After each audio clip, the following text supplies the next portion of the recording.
Alright, I'm gonna start mine. Go live. Alright, mine should be up as well. Well, hello everyone, I'm Skyfall Blind Dreamer. Yep. And I'm Voidway. Yep.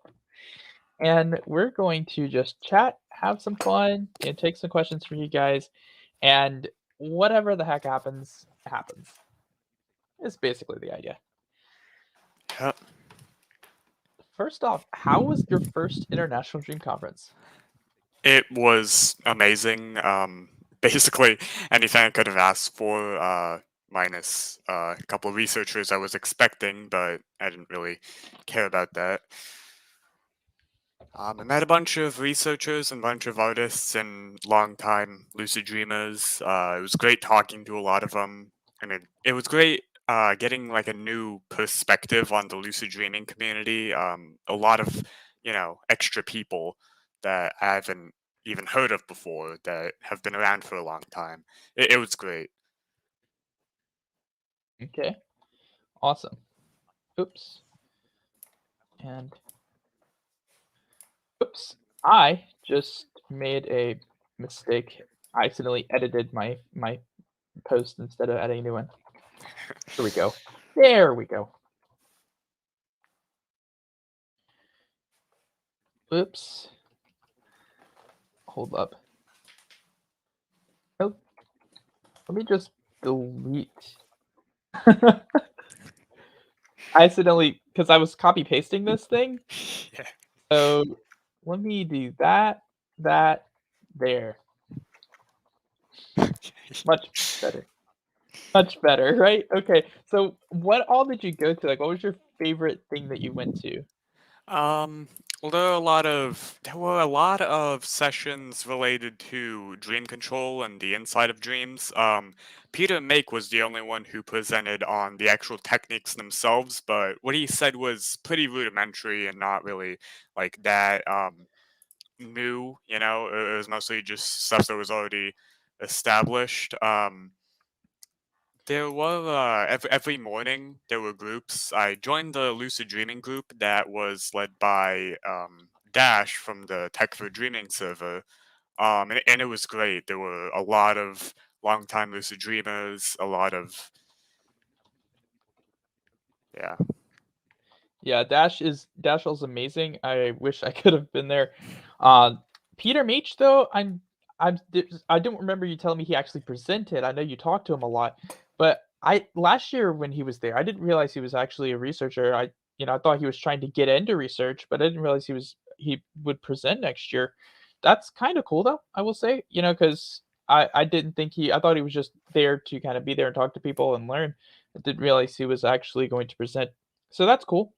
And of course, Dash, I heard you said she was really, really busy, and of course she would be doing all the stuff she was doing, but always amazing. Anything that she's doing is cool. And what about like research presentations? Did you go to many of them? Yeah, yeah. So Monday actually started after the morning group. I went to Robert Wagner's presentation on dream control, particularly some stuff regarding dream characters and how they kind of like differ with different people, which I think is something he touched on in I think it was one of his books. Was it Gateway to the Inner Self? That one maybe? Yeah, yeah, it was that one. I think he touched on similar stuff in that book, but yeah. Yeah, I remember Robert Wagner was actually one of the first workshops I attended last year. It was 9:15 in the morning. It was Monday, and someone gave me bad directions. I ended up in the wrong room and then had to go to the right room, Yeah. which was great. Also, not many of the rooms had braille signs on them, so that was always fun too. There were several that didn't. So Yeah, Monday was kind of disorienting because I didn't really understand the whole system of things, but after that it got pretty straightforward. And yeah, I remember it was the second session I went to. It was a workshop. It had some stuff about tulpas, which I really didn't care about. but it was just all of the workshops at that time were even worse, just like spiritual There's things. a lot of the spiritual side there, I will say. I tend to stick to the lucidity side and the symposium side of things, but there is a lot of that there. Yeah, yeah, which is like at that point when I saw, you know, nothing that I was interested in, I just skipped the session You didn't find a because single like, I one of the thing is, like, for the most part, I think there was, like, 1 day where I skipped 1 time slot, but for the most part, I was at least able to find, like, 1 thing to go to that was relevant to lucidity or relevant to lucid dream research. I was able to usually at least find 1 thing to attend. I attended a lot of those 90-minute long symposiums. I ended up attending a lot of those when I was there last year. oh, yeah, yeah, the symposiums were actually really good, and there were a lot more in the later days. There were like there were free Wednesday and free Thursday. But I think it was just because like the 39th conference seemed to have like a dedicated research theme. Meanwhile, this Oh. conference was more oriented on The art. arts. Yeah. It was Shakespeare themed, that's why they did it in Ashland, Oregon, because of the Mm. Shakespeare stuff that they had there, and, I remember reading of that. But yeah, I think last year did have more of a research focus, and they had the whole hybrid research thing as well that they did last year, where I think I went to 1 or 2 presentations on the end of that. Karen Conkley did a presentation that I actually observed, and then there was a researcher from was it France or the Netherlands? It was from Europe. I don't know, or Germany. It was from one of the countries. I think France, Netherlands, or Germany, and they were about to go to bed, and it was because West Coast time, because Tucson last year was West Coast time, and it was Arizona time, and so it's 3 hours behind where I live, 2 hours behind your time zone, and so it's a bright sunny afternoon. It's like 3:30, 4 o'clock in the afternoon. Meanwhile, over there it's like 1 in the morning. So yeah. Yeah. Yeah, actually, it's kind of funny, cause like on the trip, to Oregon and, from Oregon, I had to stop at Phoenix, and Mhm. I had to stop at Phoenix for about 5 hours, um, Oh and my god. oh, yeah. Of all the airports to have a layover in for 5 hours, please put me in Dallas Fort Worth. That airport is fun. It's got a really nice transportation system. It's got a bunch of flights, international, domestic, all over the country. Phoenix, you can either go outside security or you're stuck in one terminal ad infinitum, and you literally have very little range of movement. You can't go very far and very little to do. Hopefully you had Wi-Fi. Yeah. Yeah, and it didn't really help that outside of the airport, Phoenix was like an oven, I swear. It is horrible outside there. I think when I went there the first time, it was like 105 degrees the whole time. Yep, that would be Phoenix. I will say the Phoenix Sky Harbor Airport does have the Valley Metro light rail connecting to downtown Phoenix from there, which is more than my airport can offer. I mean, my city has light rail, but my airport has just buses. So I will say Phoenix has that going for it. But yeah, it's not an airport I'd want to spend time in. That area of the country is really hot, and at least you were in Oregon. Let's put it this way. I know we talked about the weather when you were at the conference, but if I had to choose between 60 degrees and 110, I'd probably choose 60. I was in Tucson when it's 95 degrees at night and you're sitting outside on a balcony and it's like hot, hot, hot outside at night, 8 o'clock, and it's still hot. So yeah, Yeah. I've done that. I, I I didn't want to walk outside at all during the day because it's 105 degrees. And that should give you a good idea. Yeah. It was interesting. There were three researchers I met that were from Arizona, and they actually, did real research. There was Robert Wagner. He was from Arizona. Mhm. I think it was Ed Collig. Let me look up my notes. Okay. Um, Ed Kellogg, yeah. So it was Ed Kellogg. He used to do a lot of research back in the 90s, and he was also from Arizona. And there was some other guy I met at lunch. I can't exactly recall his name, but he did research. He was from Arizona as well. I don't know what, like, if there's a big sleep lab in Arizona or whatever, but a lot of the researchers are from there. Well, I don't know if they're from there or they moved there. Like LaBerge, he went to Stanford University. He did a lot of his he did Lucidity Institute, operated a lot in Hawaii, and then he moved to Arizona. Some of them might have moved and retired there, or some might live there. I don't know if there's a lot of research there, but Ruve has a question. I haven't really gone to any lucid dream conferences or anything. What was it like? Yeah, it was great. It was organized. It was easy to get around because you just had a hall with a bunch of different like rooms in it where people presented, and then afterwards you went to lunch and you could talk to a lot of the researchers wherever it was. It was pretty straightforward, and there were a lot of professionals there.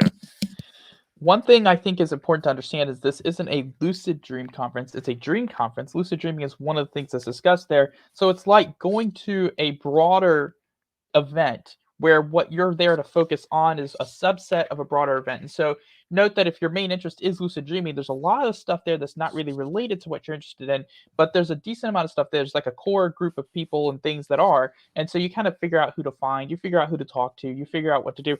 Um, I met this really good researcher that Dr. Elliot Gish, who I've probably told you about before, talked to for like 4 hours. My very first day there. It was really fun.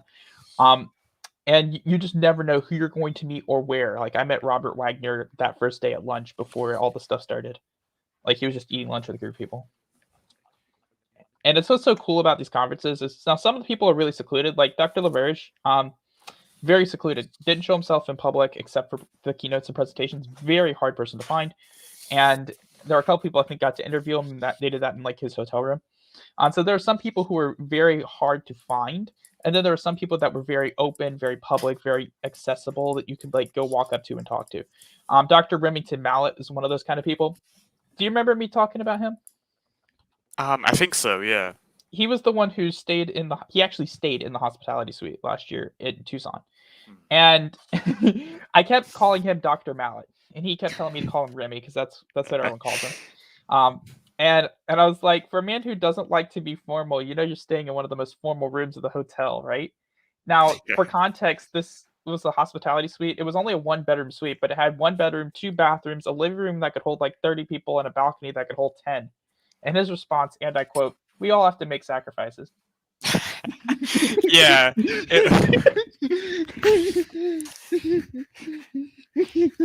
Yeah, it was kind of I guess surreal when I'm talking to researchers and I have to call them by their first names because like Yeah, they're a lot less formal I than know. they would be.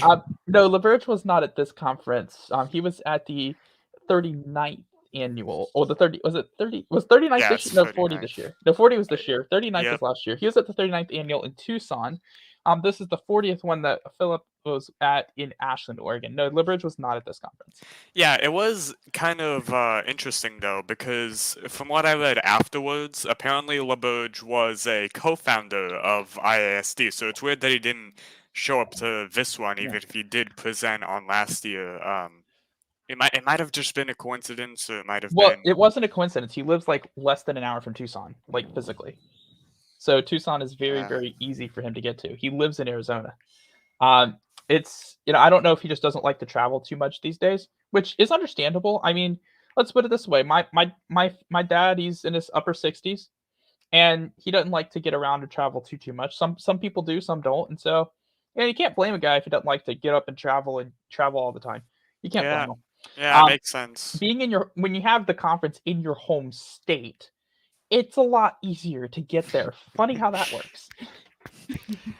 Yeah, I mean, I You know, swear, if the next conference somehow ends up, well, after the Netherlands one, the 41st is the going to be in the Netherlands. Netherlands. Yep. Yeah, if maybe the 42nd is here in Missouri, it would just be Maybe amazing. the 42nd is in redacted, and I actually can get there a lot more easily. Yeah, Washington D.C. would be really good because then I could give every single person who attends transit directions.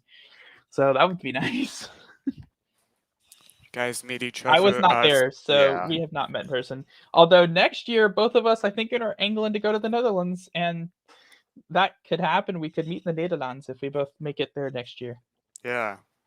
Yeah, it's like because as soon as the conference ended, I just wanted to prioritize financial stuff. It was And like, I really wanted to go to this one, but, like and I was planning to.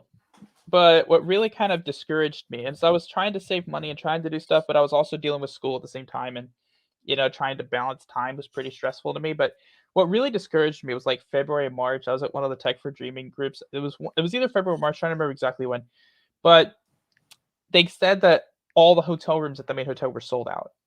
And that to me was the big discouraging thing because, I'm blind, I travel alone. Off-site doesn't work for me. And so if I can't get a hotel room, like, actually there at the site, getting to and from if because now if this were in New York or DC, all right, I have the transit system memorized. I know where I'm going. If I really wanted to get up at 5 AM, take the train over, I could do that. But if I'm in a city that I don't know, or a town like Ashland, Oregon, or Tucson, and then you're not even in the city, you're out of the city, you're out of whatever the town is, you're on a resort property on land somewhere in the middle of nowhere. Now you're somewhere where doesn't you don't have a bus system, you don't have a transit system that goes there, and you're paying X amount of money for Ubers, and that may or may not be very reliable early in the morning or late at night. And now all of a sudden you're very limited in what you're able to actually do, and you're not connected to the conference because you're not at the conference facility. So everything you do in the hotel is by yourself, and there's no one there you're connected to that's part of that conference. And so that to me was very discouraging. That's one of the main reasons I didn't go. yeah, yeah. Makes sense. Move asks, My favorite it's lucid not dream. on topic, but what We don't favorite really lucid have a dream you had? topic. This isn't the lucid dreaming channel. I'm not going to mute you for being off topic. No, I might in there, but I won't do that here. Yeah. So to answer your question, I think I discussed this one in the PR video where I discussed the start of the PR. Basically, it was for Mile that I was at like I guess it was a hotel or a motel or something. I had there were a bunch of other people there, people I haven't seen in like years since then. So I got Lucid, and then I teleported and I made it to a dungeon where I had to like it was kind of like an escape room that I had to figure out how to get out, and then from there I met up with one of the like starting PR characters, and it was honestly just really fun and engaging because you know at that time my PR was pretty slow, and then afterwards I did a bunch of non-lucids, so you know. Yeah. I would say for me, probably one of my favorites was my 153rd way back in the day a few months ago. Not a few months ago, a few years ago, actually, in May. So we're talking like mid May of 2021, back when the C word still reigned supreme. And I'm talking about COVID. It's a thing we can't say. Shh.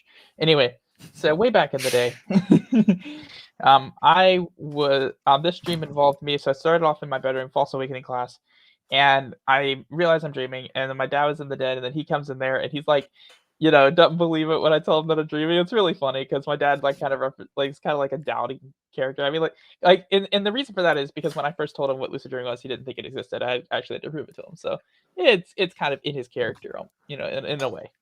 And so there was like this poster covering this door that I had made in the wall, and so I yanked the door up and yanked him through it, and then I found an elevator in the corner, and went up in this elevator, and then it opened. I can sense light. The only thing I can see is light, and so it was like dark, and I was like, okay, so this elevator goes to space, and then the door shuts, and then a spaceship. I had a spaceship docked to it, and then we boarded this spaceship, and we're just climbing through it is like climbing through submarine hatches. Like, I and when I talk about this, I've actually done this. So I toured a World War II submarine at at a place. There's a place where you could do that. The submarine's no longer there anymore, I don't think. But I toured this old World War II submarine, and they have these bulkhead hatches that you climb up to. You have kind of like knee-high bulkheads, like not like short little bulkheads like you might climb over on a cruise ship. No, we're talking like knee-high bulkheads, and so you're like clambering through them.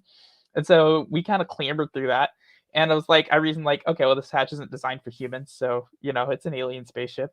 And then I start kind of half editing the dream. Like I'm not fully controlling every plot detail. I'm editing it, and so I make a left turn, and we're in this like port side corridor, and I go, okay, well, there's an astrometrics lab on the left, there's engineering on the right, and we kind of come up to a forward cross corridor, make a right, and I decide a one level ship is really boring, so I make this completely unnecessary but just fun bridge tower. And so we turn left to this little corridor in the very front, get into a turbo lift. It goes up to the bridge, and then we're on the bridge, and then there's the owner of the ship, who's this woman I'm talking to, and I was like, just saying, yeah, my dad's just like, it was completely meta because she's aware I'm dreaming, and I was like, yeah, that's just my dad.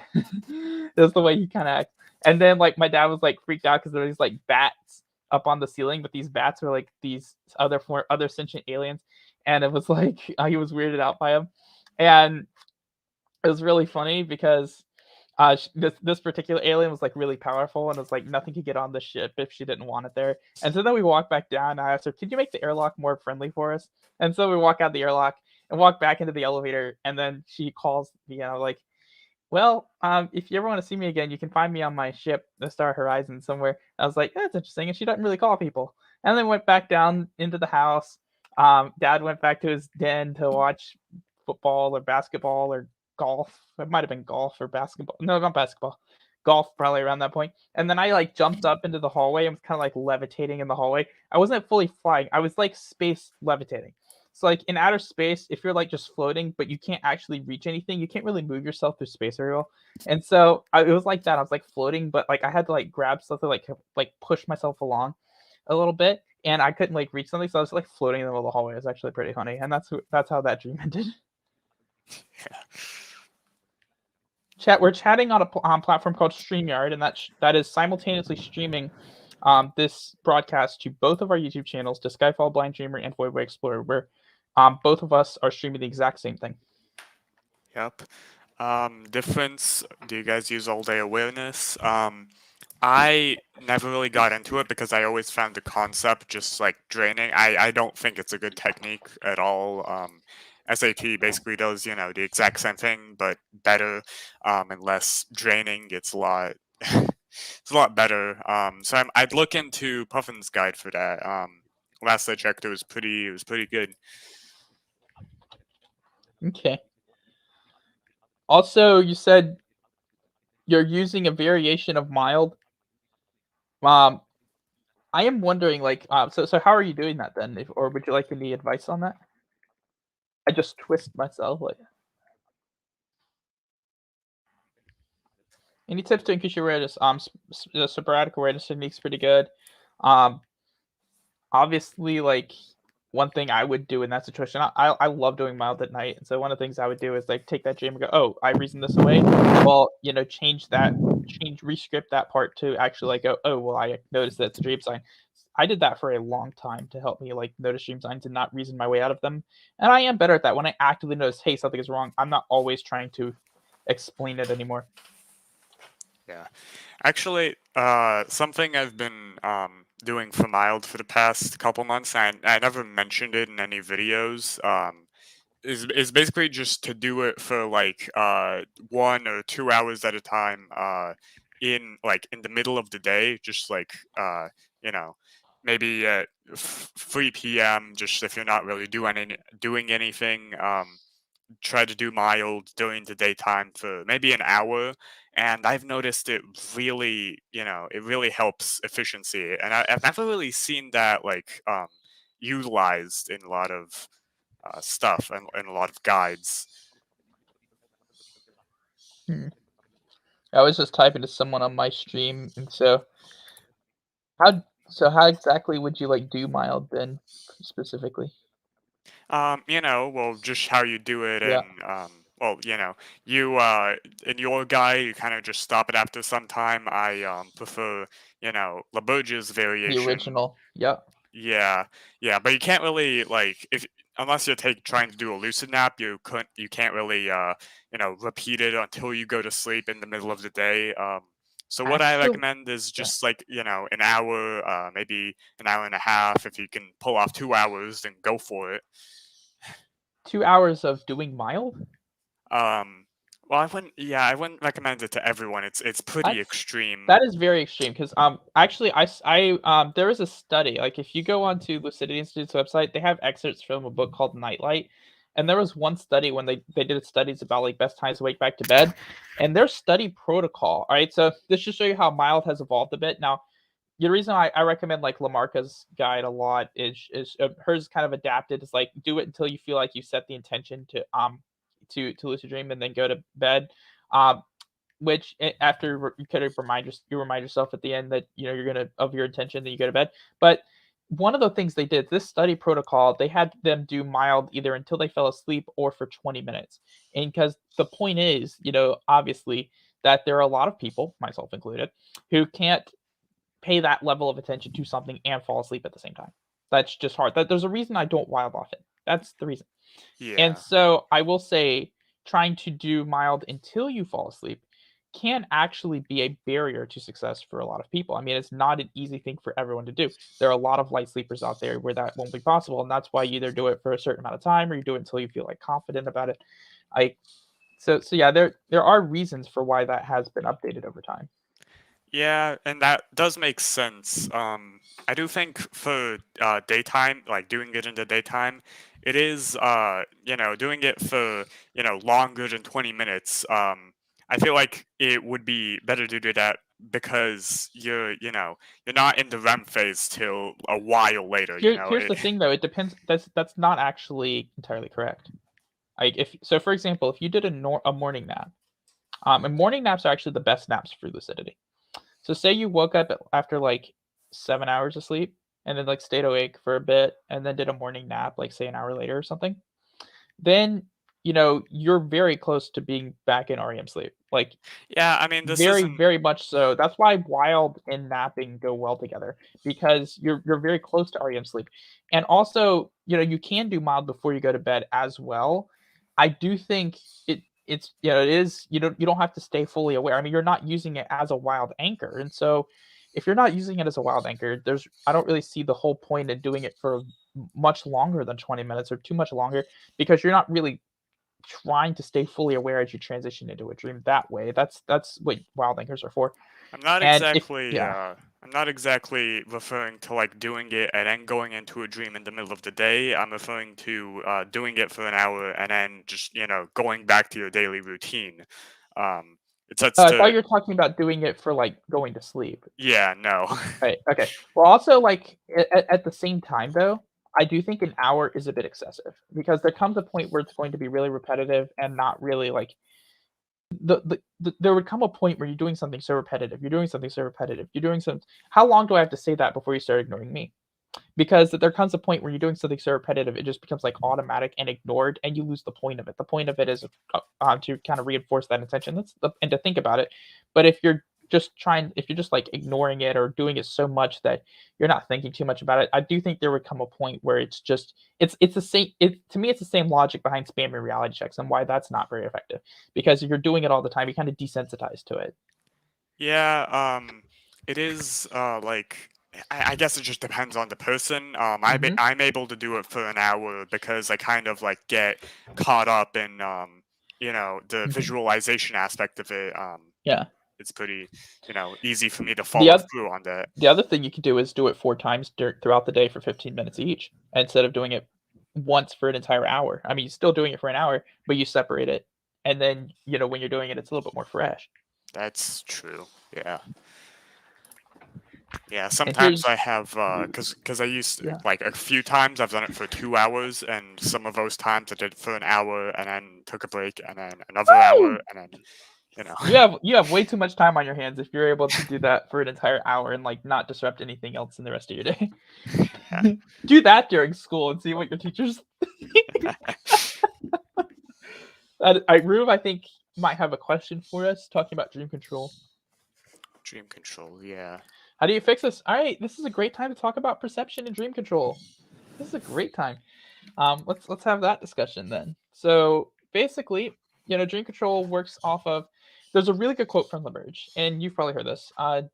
Perception is dreaming, constrained by sensory input, and dreaming is perception unconstrained by sensory input. And that's a quote from Dr. Stephen LaBerge, the inventor of mild. And basically, what the saying is, basically, how we process information while awake and asleep is the same. It doesn't change. We're still developing this model of our reality, and everything kind of we experience, everything we learn by associating things. So you hear something, and you have an idea what that is because you've learned to associate that sound with something, or you see something, you associate the way that looks, that image, that raw data is associated to something.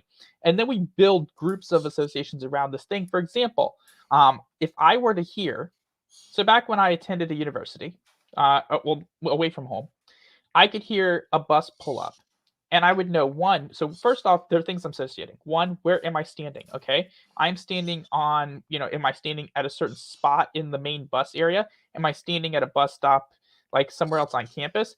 That automatically associates with the route of that bus. Then I could hear the engine of that bus.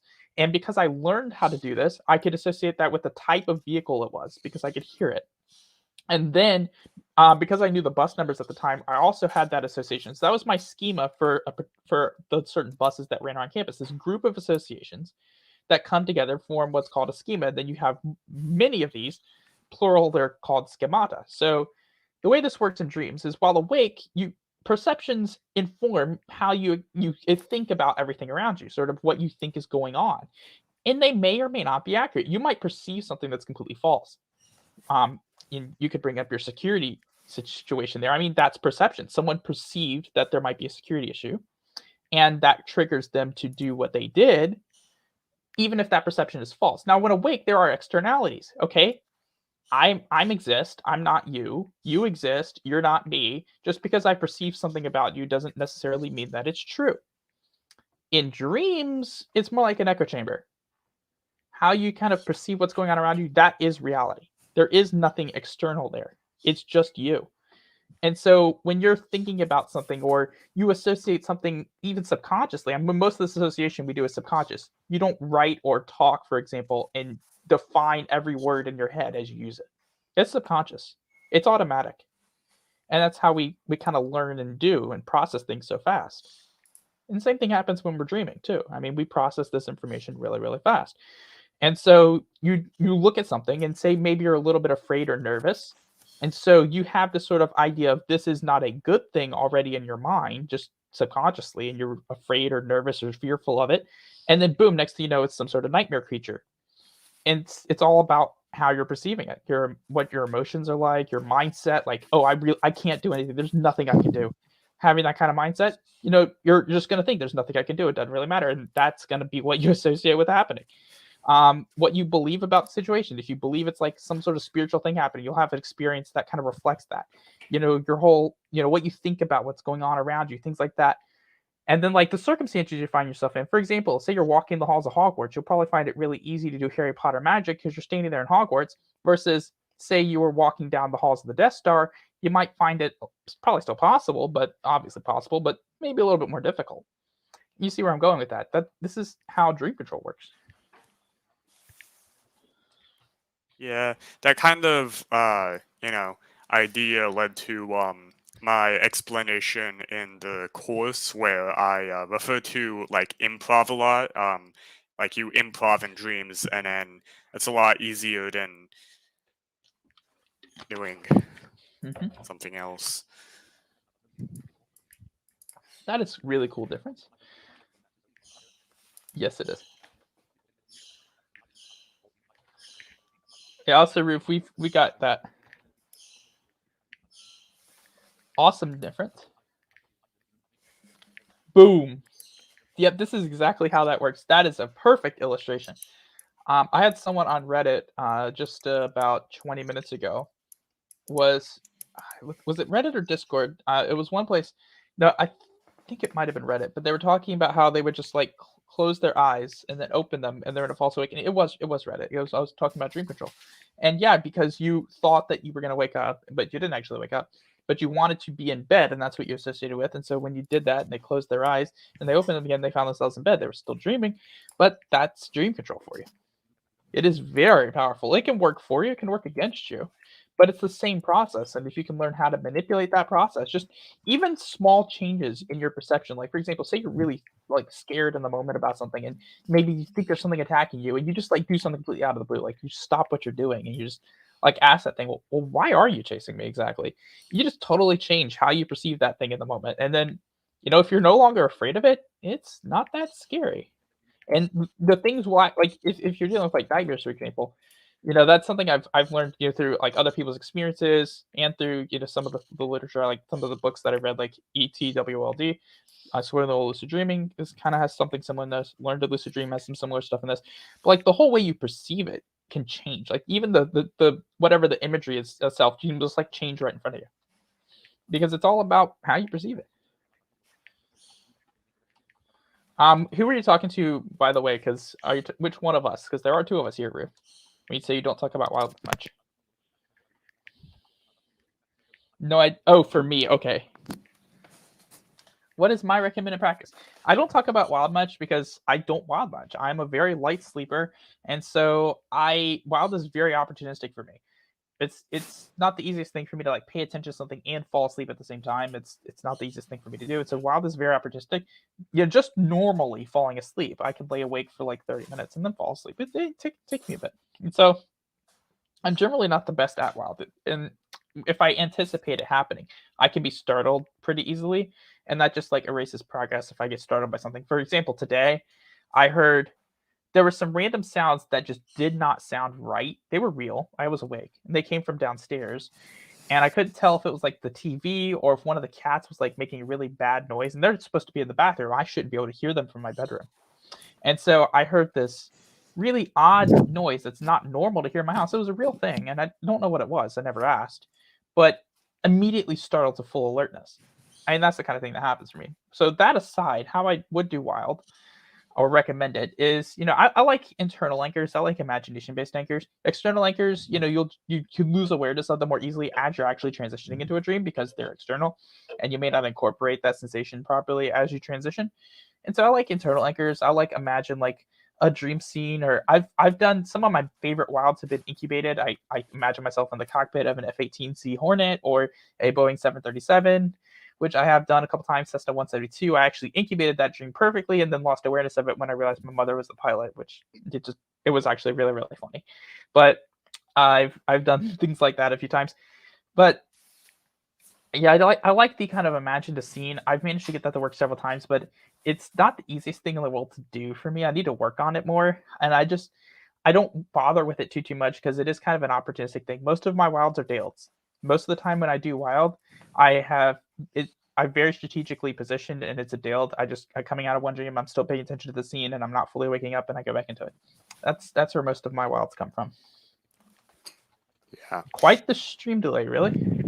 In Uh, what sense? Between the two of us, or like honestly, you should be watching both streams at once. I'm curious what you mean. Hold up.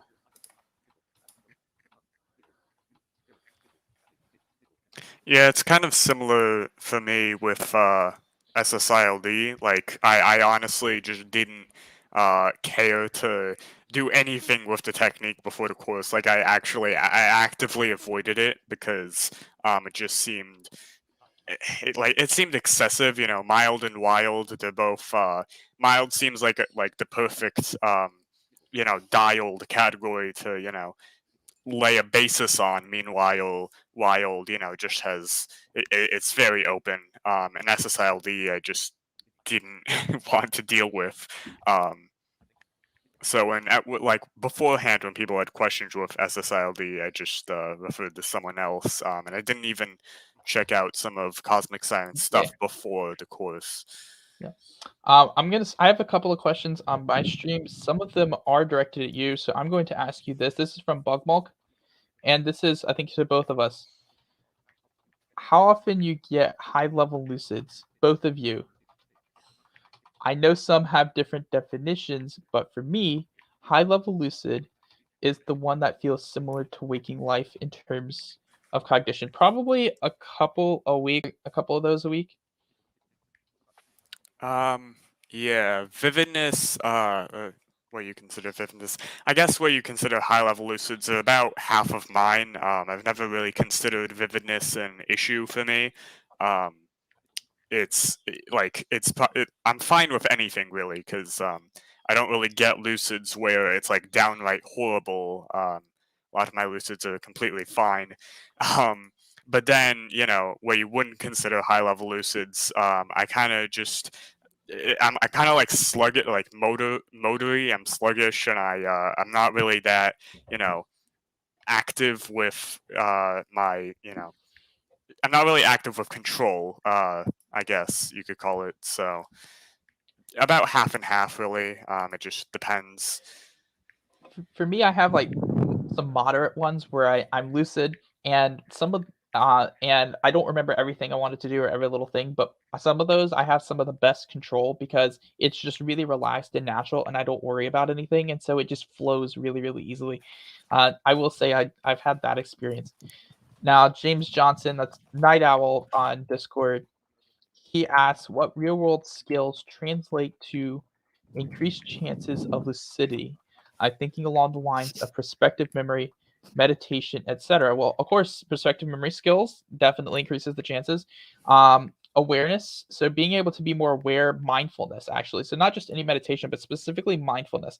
So being present in the moment, being aware of what's going on around you, being more aware of the experience, being able to critically think, criticality, critical awareness.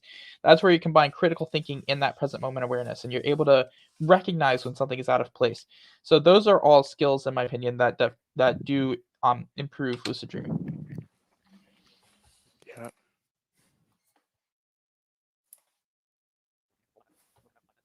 You get that? I did we lose Philip? No, I'm just kind of distracted with some of the chats. But yeah. I heard the distraction part. I didn't hear the chat. The difference is asking about dream control though. But what do you think? What skills do you think are important?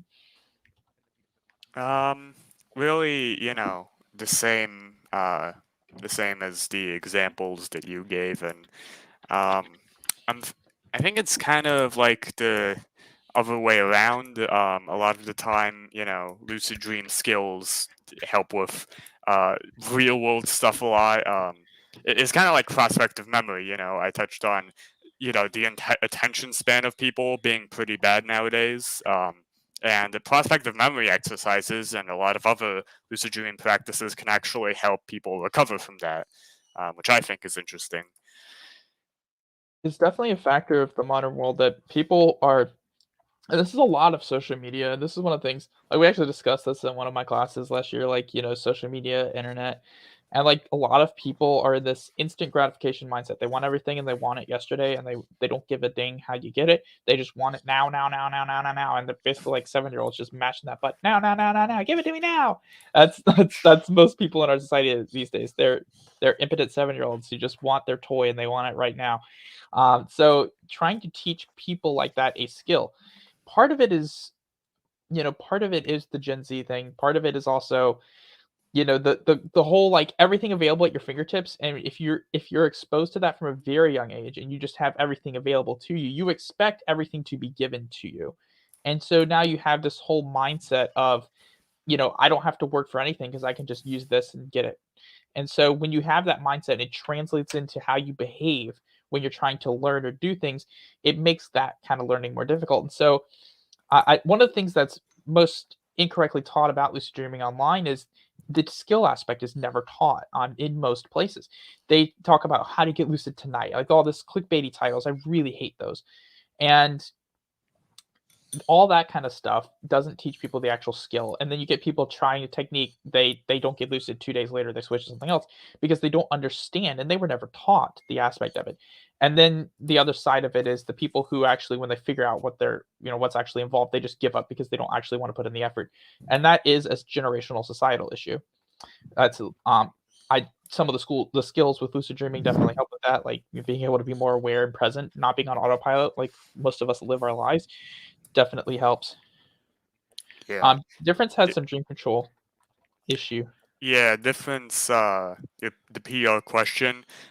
Really, I don't think there's anything special in particular about like managing a PR. It's really just as simple as, moving in the dream to your recurring location or whatever. Like you just consider it that world that you're returning to. Is there a technique? Yeah, incubation actually. If you care about getting into non-lucid PRs, incubation can help for non-lucid and lucid PRs. it like just generally, I do. I think my most recent non-stream video is about my incubation practice. Um, but yeah, it's not as complicated as a lot of people make it seem. I've noticed there's a lot of like different people that go, "Oh my God, you have to do this and this and that for it to count as a PR." No, it's just a place that you consistently return to, and it stays the same way. So Yeah. Also, the other thing you talked about, I can't just think of something and it happens. Well, if you have the mindset that you can't just think of something and it happens, like if you actually internalize that mindset, then you're going to make it so that you can't just think of something and it happens in a dream. I do think one of the things you got to be careful is understand what you think is a limitation. In a dream, we talk about like in waking, like if someone thinks that they're limited in ways that they're actually not, you call it a perceived limitation or what you think is actually limiting it. Well, in dreams, the term perceived limitation is actually as literal as it's possible to be. You perceive that you are limited in some way. You, physically, you're not actually limited in that way.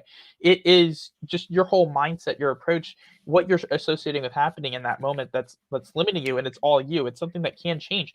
And so I would say past tense instead of saying I can't just think of something and it happens. How about I couldn't just think of something and it happens? Like I used to like I haven't, not maybe not even I couldn't, because that's still future tense.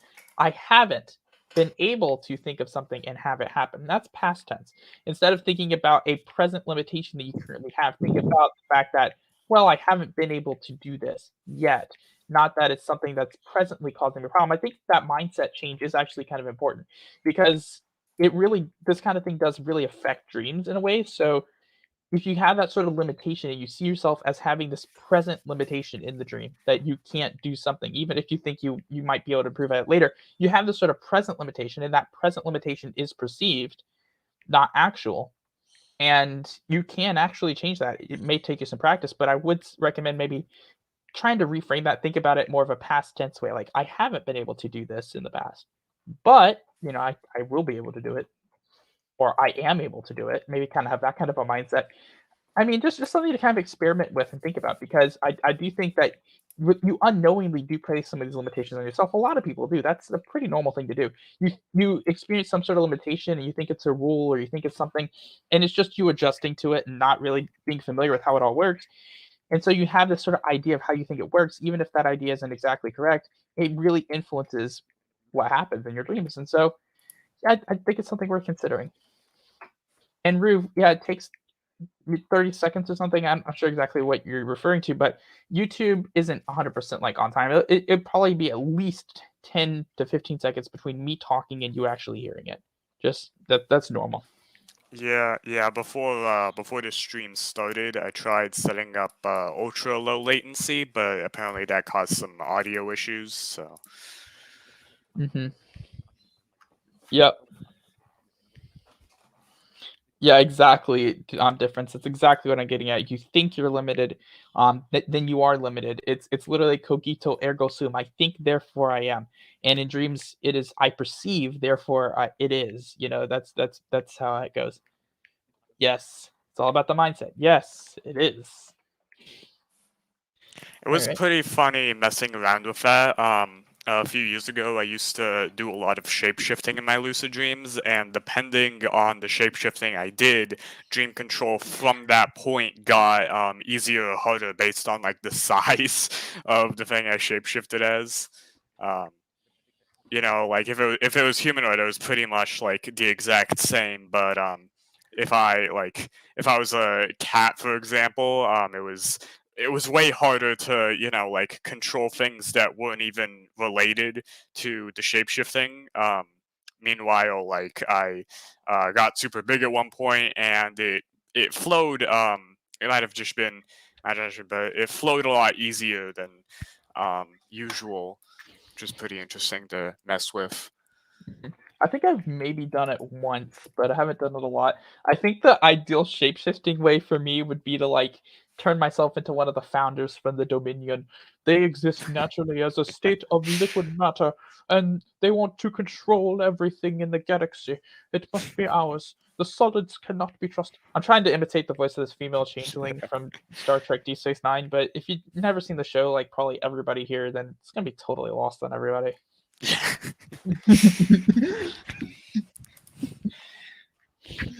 Just saying, I'm a big Trekkie. What can I say? I'm a Trekkie. I admit it. I'm guilty as charged. Further look at me. Okay. So just going back over to the conference for a bit, but like so you went to a bunch of the symposiums. What was your most interesting research presentation that you heard while you were there? Okay, so there was this one research presentation at the end. Some people might know what it is. At first it seemed really interesting, but it actually ended up being completely pointless because I misinterpreted it. Yes, because I know this because I remember you sent a paper in Dream Cafe, and I remember because someone actually read the paper and then pointed that out. Yeah. I think we both know that someone, don't we? Uh, okay. Oh, have I So done that that? yeah, that wasn't that interesting, but there was a It research. really I can see how it could be easy to misinterpret that, to be honest. I can see where you were going for that. And when I was first reading that paper, I was like, well, surely they'll get to it somewhere. And then I finally realized, yeah, that's not what they're actually doing. And then I realized the thing. Just remember, most of the people who are there at most of the people who research this are PhDs in psychology, some in neuroscience, most in psychology. So most of the people who are studying this from that sort of cognitive behavioral kind of background or some of that psychological background. When they talk about sharing things, they kind of mean it in that sense, in like that kind of therapeutic sense. And so that's the background of most of the people who are there, like most of the people who are researching rather. That is the typical background, is a PhD in psychology. And so that's kind of the framework. They don't mean dream sharing in the sense like we're all going to get Neuralink. That's not really what they kind of mean by that. Yeah. Yeah, but the actual most interesting research symposium that I went to, um, it was about like psychological resistance to lucid dreaming and how people end up overcoming it, which it kind of tied into like inducing lucid dreaming itself. Um, it was Whose interesting. presentation was that? Let me check. And I'd like to know if they talked about the paper at all, because I'd like to know if I could go find it somewhere. Because I'm sure they either have the paper published or they're in the process of publishing the paper. Yeah, it was Virginia Bennett who did that. That name I might have heard that name when I've gone through research archives, but I don't know who that is. I haven't met them. Yeah, Do you know I the think name of the they only paper? attended this year. Huh? Do you know the name of that paper? No, it was I just a presentation. I yeah, the presentation's usually based on a research paper that's either in progress or has been published. I think a lot of those are probably in progress. Some may have been published. I am very interested in reading that paper because I think a lot of that kind of some of that may be very applicable to how we teach people here in now in the present and can be actually useful to us. So if we can understand more about how that works, very interested to read that paper because I think that could help us, possibly teach people better. Yeah, it was great. And I think hold on.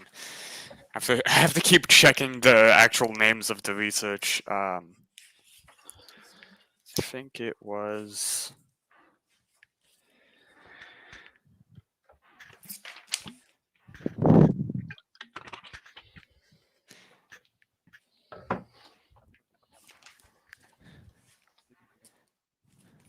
I think it was Michelle Carr, the same person who did that last one. I think it was Michelle Carr who touched a lot on dream control and schemas and everything, and Oh, how cool. yeah. That is so cool. So that's something to talk to her about next year. Um, I would love to chat her up about dream control. That could be a really fun conversation, to be honest. I'd love to just interview some of these people, just talk to them about this stuff, like just one on one, do an interview, kind of like how I've interviewed other people in the past or talk to people. I'd love to just do that and Yeah, discuss it some was of these pretty papers. great. Because like you said, last year LaBerge was pretty secluded. He didn't like go out much. A lot of these, researchers here, they were just out and about, like they The weren't birds really. was the exception, not the rule. So most of them were pretty accessible. There were only there were a few that weren't, but most of them I ran into all across the conference. Dr. Carr I ran into all over the place. Karen Conkley I ran into like Sunday night after the beginning reception. Ran into a bunch in the hospitality suite. Dr. Remington Mallet was there because he was hosting.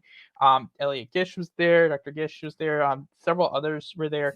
Um, there were people who were pretty accessible, just walking around, milling around, and I did run into quite a few. And I will say most of them were pretty accessible and easy to talk to, so that's always a bonus.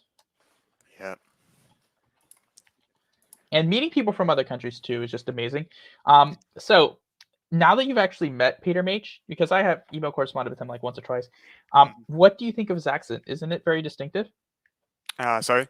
I said, what do you think of his accent? Isn't it very distinctive? Oh yeah, it's amazing. I know. I will say, you were talking about accent stuff. You being from New Zealand stuff. Just talking about accents, his accent, and this is how I tell people apart and how I can actually hear people. I call it voice profiling or voice profiles. So I have a voice profile for you. You sound a specific way, and as we're talking about schemata and talking about schema, I have these associations with you. Your name. So your name's associated with you. Your voice profile is directly associated with you. So if I hear your voice, I know who I'm talking to. And so I develop these associations just the same way you would with faces. I do that with voices. The less distinctive a voice is, the harder it is for me to identify. The more distinctive a voice, and yours is relatively distinctive, the easier it is to identify. The more exposure I get to a voice, the easier it is to identify. And so all those rules apply, just like they do with faces. I do it with voices. Now, Peter Mach's voice profile was so distinctive and his accent so pronounced that I could hear him from across an entire large room of people talking, and I could tell exactly who he was, and then just home in on where he was. Yeah. He was awesome. I enjoyed talking to him at last year's conference. He was just one of those people who just chatted with. Yeah, it was pretty good. I was actually joking on Dream Cafe, I think yesterday, about how Peter Make should start a YouTube channel because the algorithm would go insane for that accent. Oh man! Oh, you actually did. You Yeah. said that at Drink Cafe. Why didn't you say that to him in person that he should start a YouTube channel? You should have told him that. Yeah. It'd be cool to get him on one of these channels. That'd be awesome. I should email him, and I know I have his email. It's just buried 5 million miles under all my other emails. So I should go dig it up, resurrect it, and email him and talk to him, see if he would be willing to come on the channel because that would be fun. I love interviewing people, so that'd be a lot of fun. Um, Yeah, I got a bunch of people. I don't think he came last year. I met this guy Jesse Lyon. He's another content creator. Um hmm, yeah, he joined the Discord servers, and I wait, talked to him a lot. Huh? Jesse Lyon, he joined the Discord servers. Well, he joined my own Discord server, Oh, he didn't Lucidity join any of these. Yeah, Central. I was wondering if it's somebody I might have met on any of the Discords here. Yeah, he's another YouTuber. He kind of does half and half, like lucid dreaming and spiritual stuff. But Nice. actually, his lucid dreaming info does seem pretty straight, which I I would liked. need to review it myself. That would be interesting. Is he's not on OmniLucid, he's not on Dream Cafe, anything like that? No. Is he on Reddit? Uh, I maybe. I would He's love to on a lot know of stuff. what's his YouTube channel name? Lion's mental health. Lion's Lion's Mental Health. Oh, what is his profession then? It's mostly. I don't think he had a profession. I think he just like did like lucid, like the whole mental topic for fun. I think it's just Oh, okay. So he does that for fun. Okay, so you don't have like a does you don't have like a professional specialization. Yeah. Okay. But it'd be cool to talk to, I guess. Yeah, and there was also this podcaster. I can't remember the name. It had a complicated name. Do you have any idea what letters were in it? Uh, it was something like Jessica or something. What was the podcast? The Dream World podcast. I Dream checked World out a couple of podcast. the older stuff. Because I heard someone mention someone else I've talked to did mention a podcaster, and I was wondering for a minute if it was that person, but I didn't remember her name. I was wondering if it was that person. That other person may still be watching my stream, so you can confirm or deny if it's the person I'm thinking of. Um, and we can get to that later. But anyway, so it's kind of cool. I definitely love the whole point of these conferences, and what I really love about going to them is the networking aspect. It's meeting Yeah. people. It's constant contacts. It's like meeting people, developing contacts, developing avenues of communication between people who are doing research, people who are teaching others lucid dreaming. It's building that whole network because you build the network together. It's much easier to try to do things or get involved in things that are going on if you can kind of connect with people and build a network and get to know people, because if people get to know you, you get to know them, then it's much easier to sort of build relationships and to get more involved in everything that goes on, and it's Yeah, also a hell of a lot of fun. yeah, it was pretty it was pretty like surreal having, Jesse Lyon, Robert Wagner, Peter Make in the same, all these different people from different backgrounds in the same, space. It was pretty I will uh say I will say the lunchroom is a pretty great equalizer. yep. Yeah. Everyone's got to eat, and it doesn't matter if you're presenting the topic or if you literally just came there to go there. I mean, everyone's got to eat, Yeah. and I so also met so there was this guy, Keith Himbog. He was an animator. He had this workshop session where people had like random dreams from the DJ and he would animate them in real time. So I cool. talked to him a little bit after the presentation at lunch, and apparently, that new Harry Potter game that came out, Hogwarts Legacy. Hogwarts Legacy. I know I've listened to a couple playthroughs because I was interested in it. Yeah, apparently he did some of the animations for that game. Oh, cool. Yeah, I love how the student in that game just can learn all the unforgivable curses and go around killing people. Yeah. Like just like Avada Kedavra, just boom, kill all your enemies. I mean, now granted, he's probably split his soul 6 ways from Sunday doing that, but yeah, it is a game, and it's cool to listen to. Yeah. But it was interesting, because I was discussing some of the like at an RPG, because it was a lucid dreaming oriented game, and he dabbled in some of it. That is cool. Maybe you could get him to collab on some of that stuff in the future. Oh yeah, that would be good. That would be cool, honestly. So let's talk about this next game you're doing, because I'm sure I'm trying to remember the name of it. I know we've talked about it Melting Passion. Melting Passion. What's the premise of this game going to be, and what do you plan to do with it? So, I changed around the concept a couple times because I wanted something that took place in reality, but it was like related to lucid dreaming. The first kind of concept of it was you running a lucid dreaming lab, but I wasn't really sure how that would work out, like from a gameplay aspect.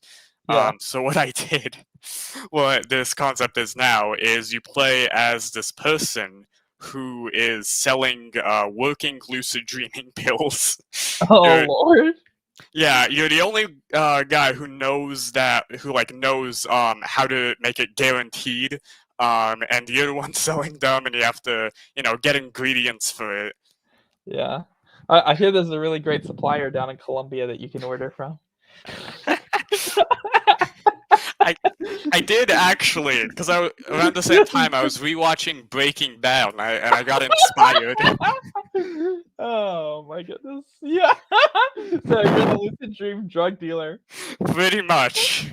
That all right, that would actually be funny if that was like part of the gameplay, like you were like just out on street corners and just like selling them randomly to people because the FDA wouldn't legalize it or something stupid like that. Yeah. Honestly, but Yeah, no, see, so it it's would like send the wrong. It would micromanagement. at the same time it would send the wrong message, but it'd also be really funny. So like I'm torn on which side that's on. Kind of sends the wrong message about like selling things that aren't licensed, but also it'd be funny. So Yeah. Yeah, yeah. because I didn't really care about story. I wanted it to be because I was into micromanagement, right? I kind of like micromanagement games, just fun to, replay, especially.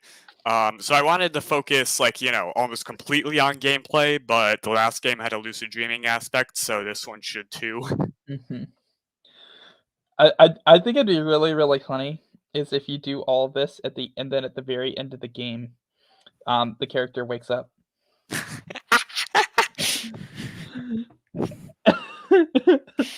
It's just like a last thing, like the final cutscene, like the credits go and there's a final cutscene, you're out of the street, and he just like wakes up in bed and looks around. That would be great. Okay. And now granted if you did do that, I would have just spoiled the entire thing, but hell, it's funny. What the hell? What the hell? Oh man. Honestly, so there's a reason I love doing these streams, especially with other people, because they can be a lot of fun. Honestly, just chilling and laughing is a lot of fun. I haven't gotten any more questions on here. Yeah, the chat seemed kind of I dead. hypnotherapy. I am getting DMs from this Did one person. did you? Alright, so did you meet someone named Amina at the conference? Amina, I think so. I think I remember that name. Because she's a podcaster I was told about. Let me see this. I'm really sure that I recognize. Someone that. named Lost Sky asked me, "Will there be a rediffusion?" And I apologize, but I do not know what you mean by that.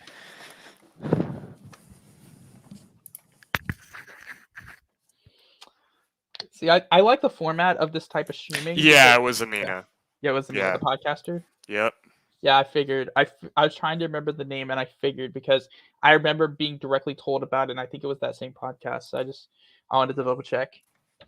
And so basically, I like this format for collaboration streaming because it allows for pretty equitable treatment in terms of like sharing, the actual stream between both channels and giving people different places to watch it.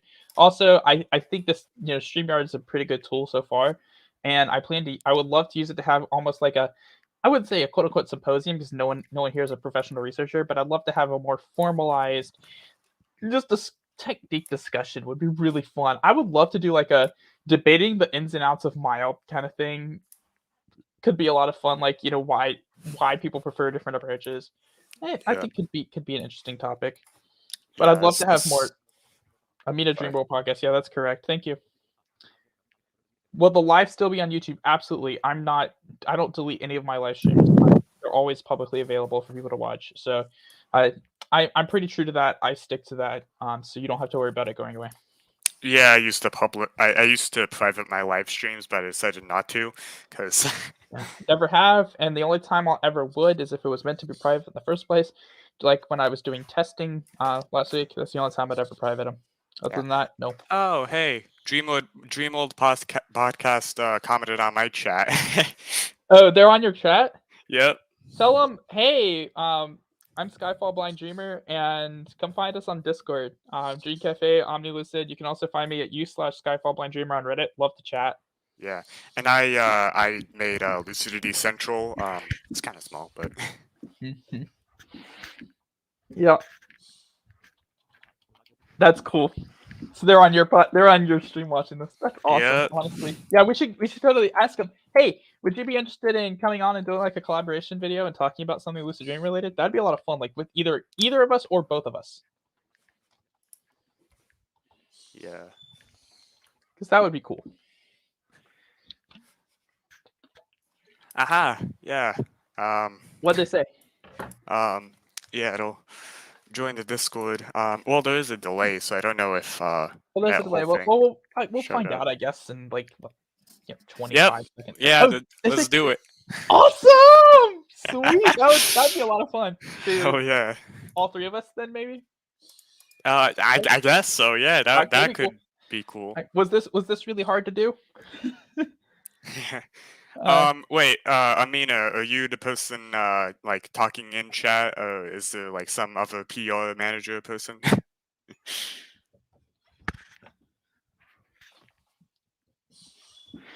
Because like at the same time, I just joined your Discord, which is funny. Yes, alright, cool. Let me send you some Discord links. Awesome.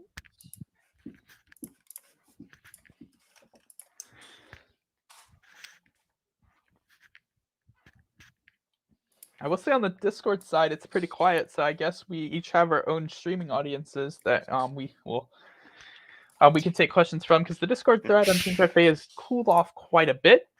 Last message at 9:47 p.m., 21:47 United States Eastern Daylight Time. And it's now 10:09 or 22:09 here. Yep. Yeah. Just spammed the DMs with Discord links. Boom. Have a good one, Lost Guy. Thank you so much for showing up. Yeah. Yeah, I mean these kind of events are fun. I'm definitely game for doing more of these if you are, like, whenever you would want to do something like this. This Yeah, is a lot of fun. it's definitely a good way to link up, because like I've definitely been a lot less. I'm still kind of active on the Discords, but I've been a lot less active than I was before I started prioritizing YouTube, and doing everything on YouTube for me now is more comfortable. So It's also really easy. Like that's why I kind of like this platform really well, because really, if you know what you're doing, setting it up, and it's very very easy to set up. Okay, if you know what you're doing, setting it up, then it all you have to do is drop a link to whoever you want to get come on by any format they want. It's like when I had Dr. Elliot Gish on, who doesn't use Discord as far as I'm aware. I sent the link to him via email and had the broadcast on here set up in advance. I wasn't streaming to RTMPs at the time, and so all he had to do was click the link on the day, and boom. I mean, it's really seamless connection. In my opinion, the software is really easy. I decided to buy the premium, and one of the reasons I did that is just to get the whole multi-destination streaming. I really wanted it, and so I am actually paying for the StreamYard Premium now because I really wanted to do the multi-destination yeah. and have more than 3 people on. I can have up to 10. I can Oh have up to damn. 10 people on here streaming. I could stream to, I think, 6 different destinations. I can stream to a few different destinations. So like I have the ability to actually do some pretty decent streaming on here, and all of it without downloading a damn thing. Yeah. It's Yeah, pretty actually, powerful. StreamYard is kind of a breath of fresh air, because OBS has been really like screwy with the actual like YouTube connection. Um, I had Also, like you're managing the connection on your own end, and in this case, StreamYard's managing it on their server, and then they're sending it on ahead. And so the connection to YouTube's more stable itself. The connection to StreamYard might be a bit of an issue, but I think they have software and ways to deal with that. And it does, I think, kind of help because there's a little bit of buffer between you and YouTube. And so the fact that StreamYard is sending it to YouTube means that there's a much more stable connection on their end. And that I think that has helped a lot with all the live streams I've done. I've either done them directly through YouTube or StreamYard. I've not done a streaming software live stream for a very long time just because of how bad they were when I tried to do them. yeah. Because I suck at setting some of that up, and when half of the buttons in the software aren't labeled, you can see why that might be a problem. I think, right? Yeah. Because I sure as hell can't. Oh shit.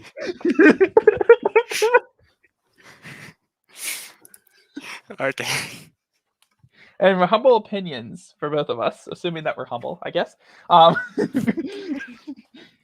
In your humble opinions, why don't more people know or care about dreams? I think it's lack of knowledge. Just like, for example, like just think about anything. Okay, so this is James Johnson asking in the chat. Think about anything that is like kind of niche and obscure or not really well publicized.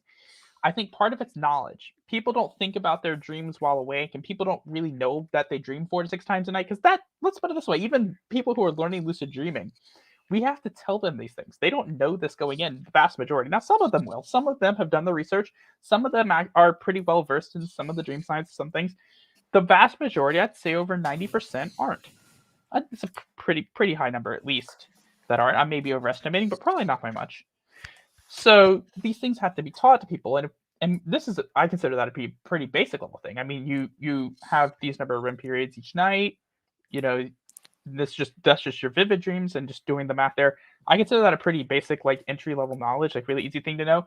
There's just a lot that people don't know. I mean, even if, like, say someone who doesn't have really good memory to begin with, and they may think that everyone does this. That's the other thing. There's your own personal confirmation bias. I used to think, before I learned about lucid dreaming, this is my own confirmation bias. I used to think that everyone remembered their dreams or remember dreams every night or every 2 nights or something like that. I thought that going to bed and remembering and dreaming and remembering dreams was perfectly normal, and I thought everyone did it. It wasn't until I started lucid dreaming that I actually heard of people who went many nights without remembering dreams. I think people just assume that what they're dealing with is what other people deal with, unless it's something really, really rare, like being lucid every night or some certain like sleeping disorders and things like that. I think people just assume that the way they sleep is how everyone else sleeps, and they don't talk about it because they don't really see it as that important. And a lot of people just like go to bed, just they're ready for the next day. They're not really thinking about their nighttime. And so I think it leads to just a lack of conversation because people aren't really aware of the facts or the information about it. And then if people aren't aware of it, they're not talking about it. And if people assume that everyone else is experiencing the same thing they are, they're not talking to them about it because why would you talk about something that everyone else shares the same thing? Like, what's the point of talking about that, right? And so people, I think, just go through life. This is kind of my theory because again, no one's ever talked about like dreams in that on that level in any school that I've been to. Talking to a lot of kids, you know, never thought about it. I did, even some I remember dreams a lot and been doing that my whole life, and I didn't even think that was thing. So it's just all that to say I think the part of it is just the lack of easily available knowledge for a lot of people, or even knowing to know to look is the kind of Yeah. thing. Yeah. Hi, Shazar just joined. Hi. Yeah.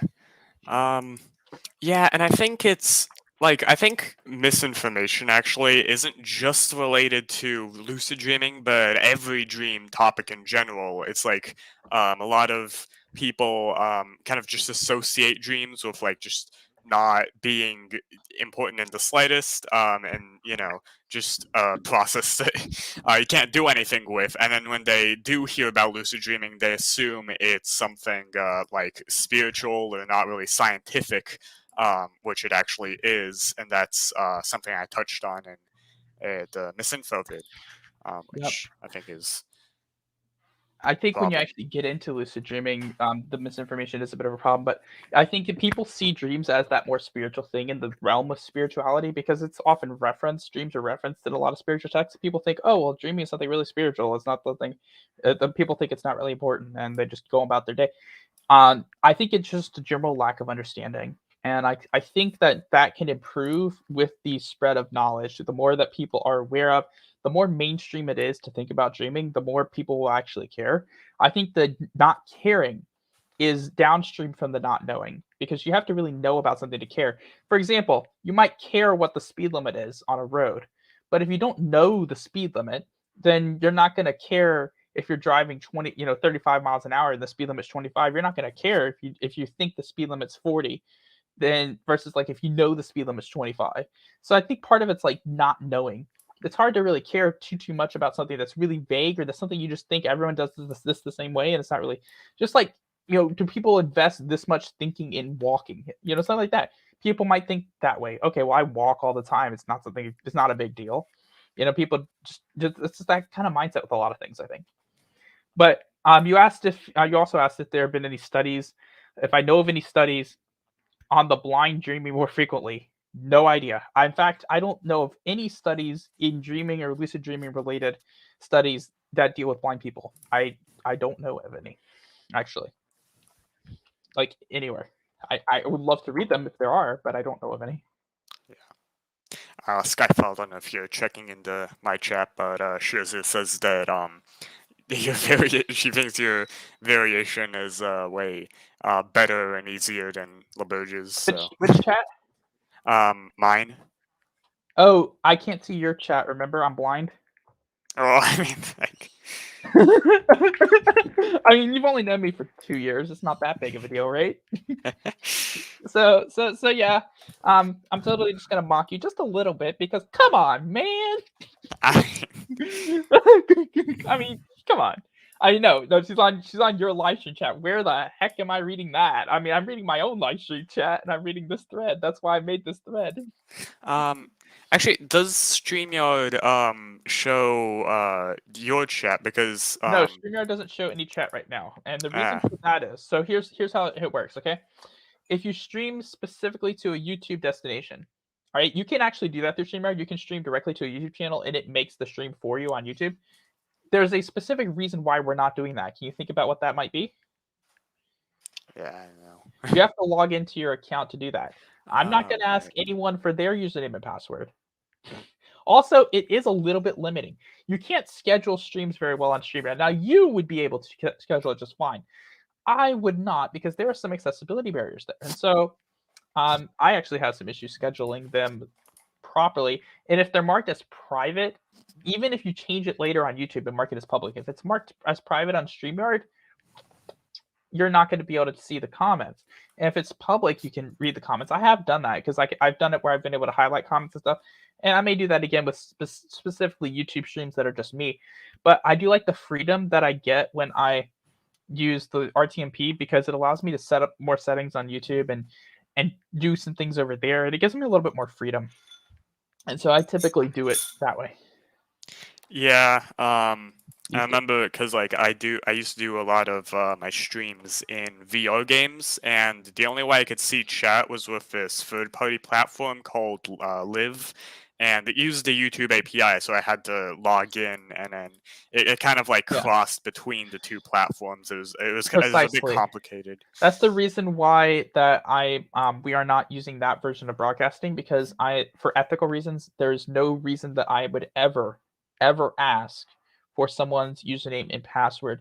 And the other reason for that is obviously that um, I have difficulty scheduling them on here that way. Like scheduling it privately, like that field was showing up as read only, and it wouldn't let me change things, and it was being a real pain in the tuchus. So um, after the last issue I had doing it, I decided just to go RTMP with it, and it's definitely easier for me.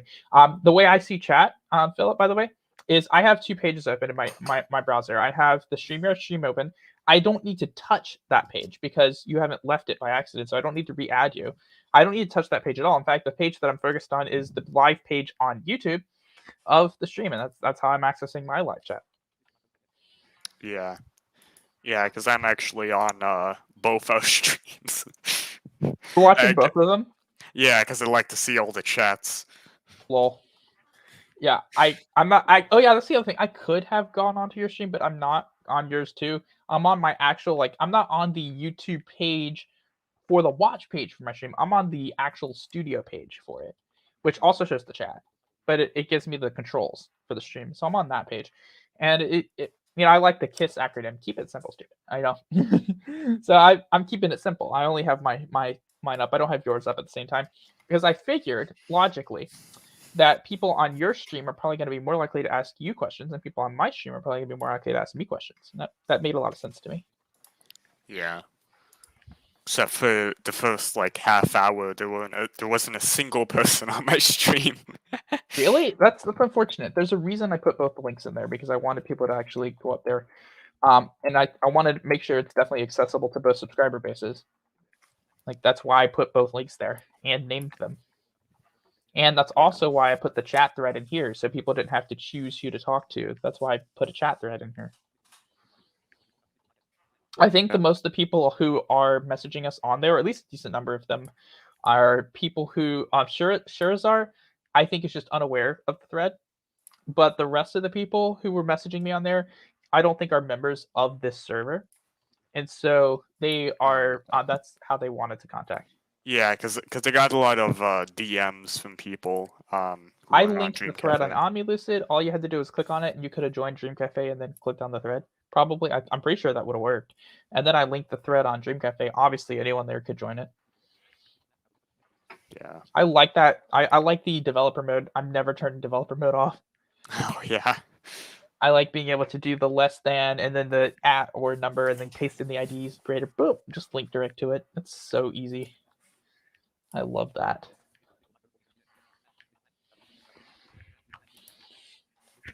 Yeah. See, Yeah. So actually, I got a question for you, Skyfall. Are you gonna ever get back into making like pre-recorded videos? You know, there tutorials and everything. I think there's one I want to do. There's one I want to do this summer. Part of it is like what I'm gonna do is probably come up with like a rough template, like bullet points of things I want to talk about. But I think I want to make a Dream Control tutorial. I mean, think we just talked about Dream Control today, Yep. a few times, and I talked to Dream Control about Dream Control on Reddit like 10 or 15 times a day Dream control is by far, I think, the top thing that is discussed how to control dreams on Reddit right now. At least for the moment, that's the top thing I find myself talking about.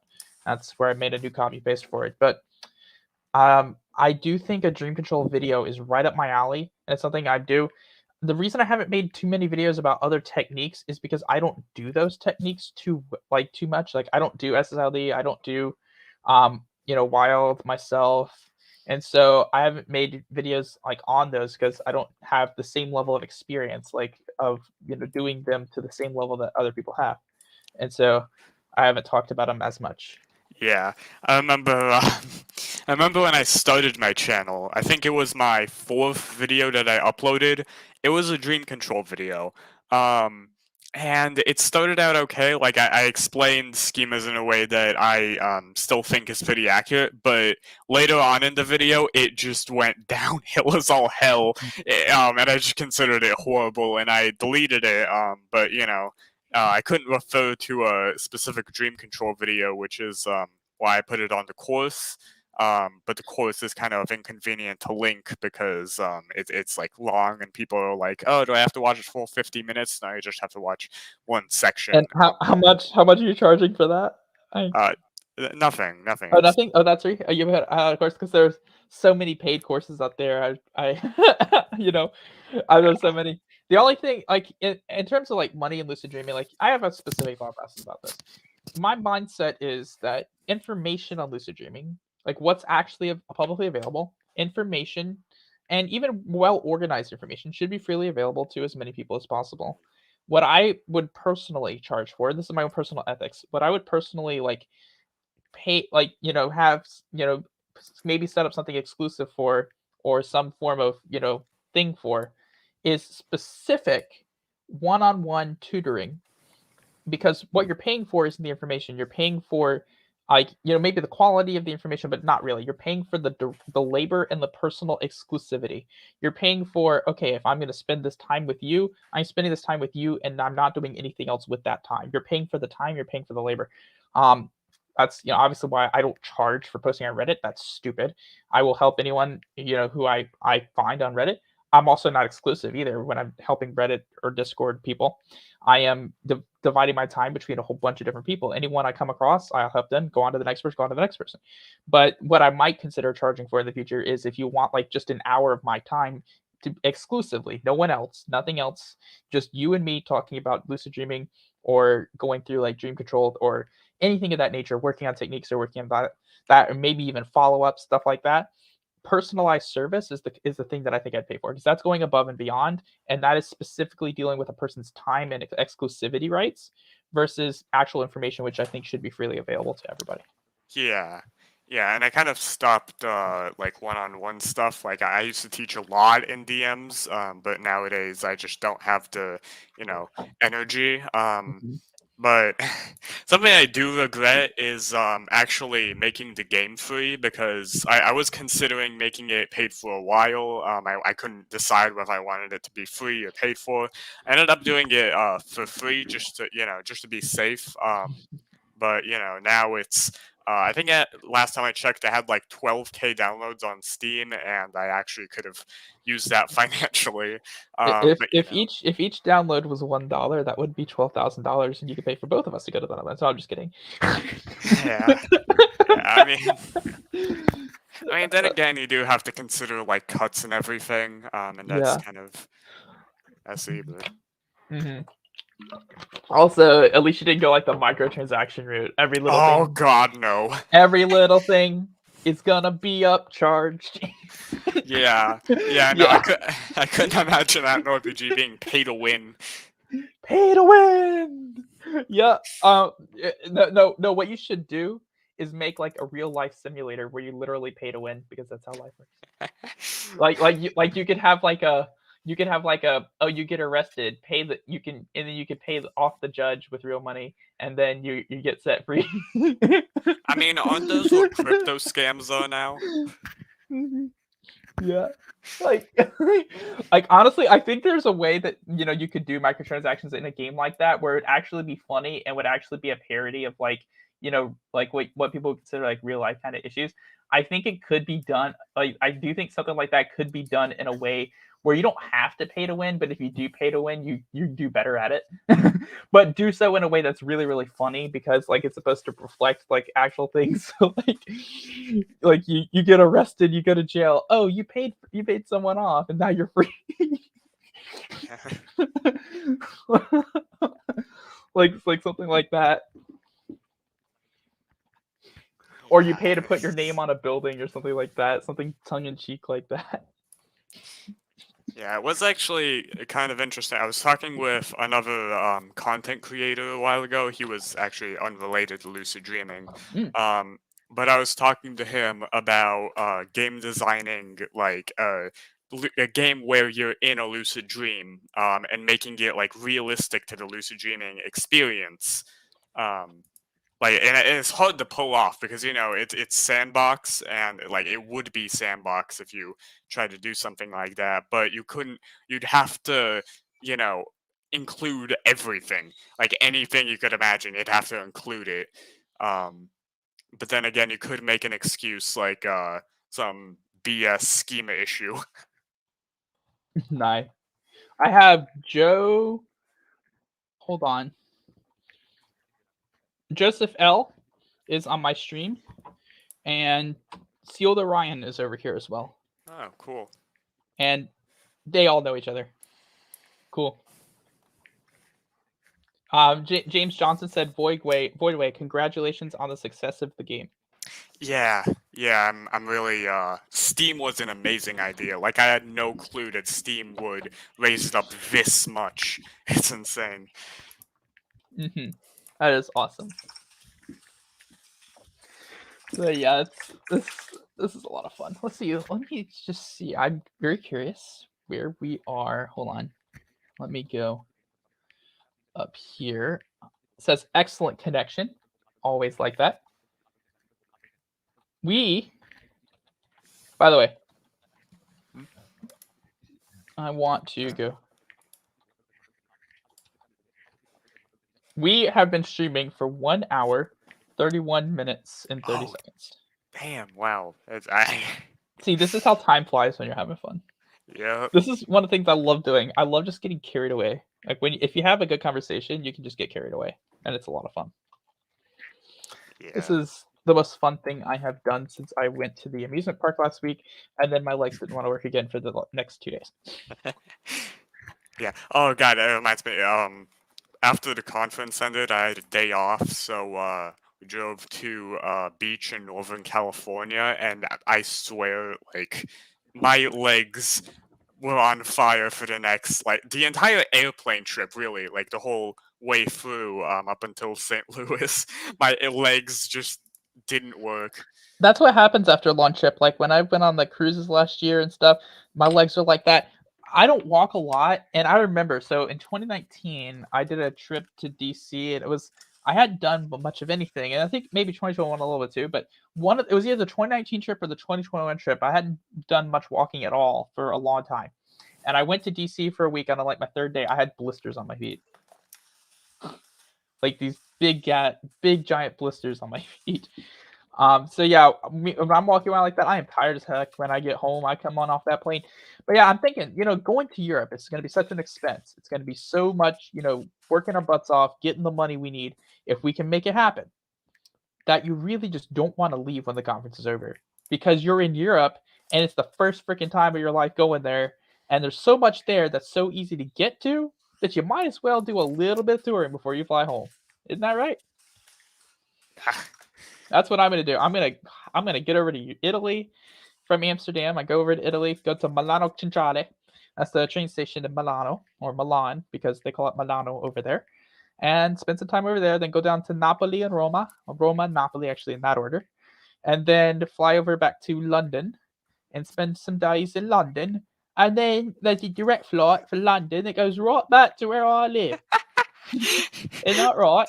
What the hell is sad?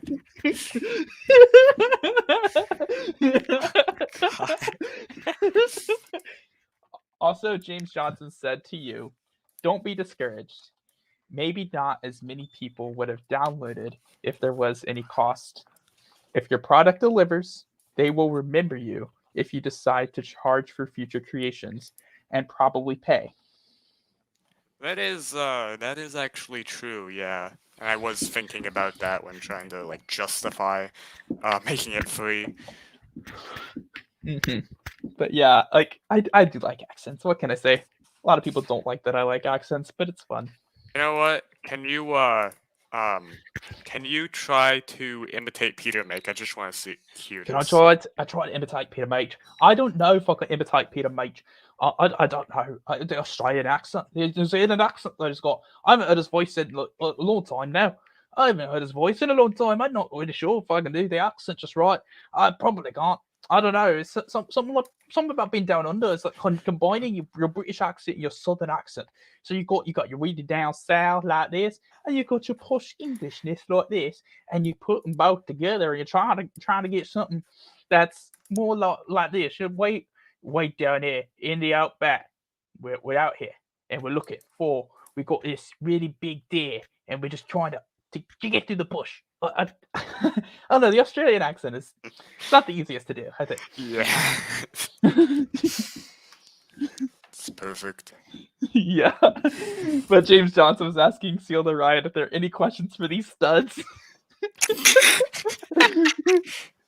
Called us both studs. Oh, by the way, I'm not sure if the text message I got was from anyone here or from my family's, but my phone's at this side of the room charging, so I will not be checking that until later. I got a text message like 15 minutes ago. I'm really late talking about that, but Yeah. no messages in the joint thread. Like everyone who's in the joint thread, I think went to sleep or something. Yeah, hold on. Ah. Try to check it. It was like a billion messages ago, so I can't find it. Oh, which one? The joint chat. Okay. Yeah, it was. Oh, It was. yeah. It's in boost in events, and it's the last message there because that's one of the places I put it.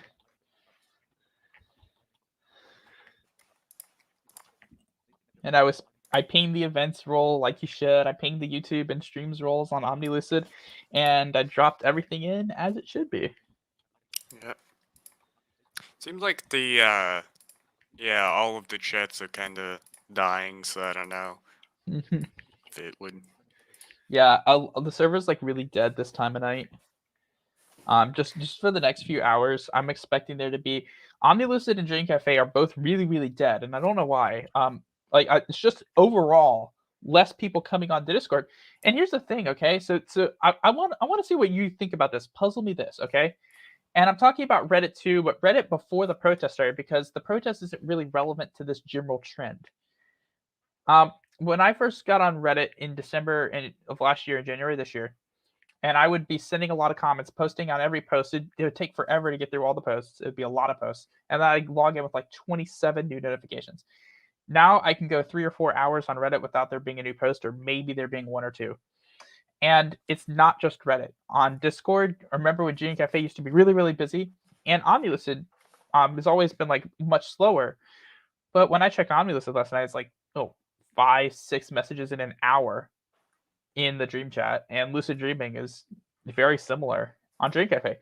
I wonder what's behind just the overall drop in active participants across the board on these 3 different sites on Lucid, on Dream Cafe, and on Reddit. All of these have less systems. When I rejoined Reddit and like got back involved in it in April, I just noticed that it was nowhere near as active as it had been. Hmm. Thank you very much. He said on James Johnson said, GTG guys, thank you for all you do for this field and all of its communities. Good night. Thanks. Good night. Yeah. I can't really wrap my head around that. It could be maybe that like some events went on last year and the years before that, like 2021, Eld uploaded sometimes, and 2022, Stephen LeBurge did a bunch of stuff with the conference. Yeah, I'm not sure. I don't think Stephen LeBurge going to the IASD conference contributed to Reddit being so busy in January of 2023. Because that was July of 2022 and January of 2023.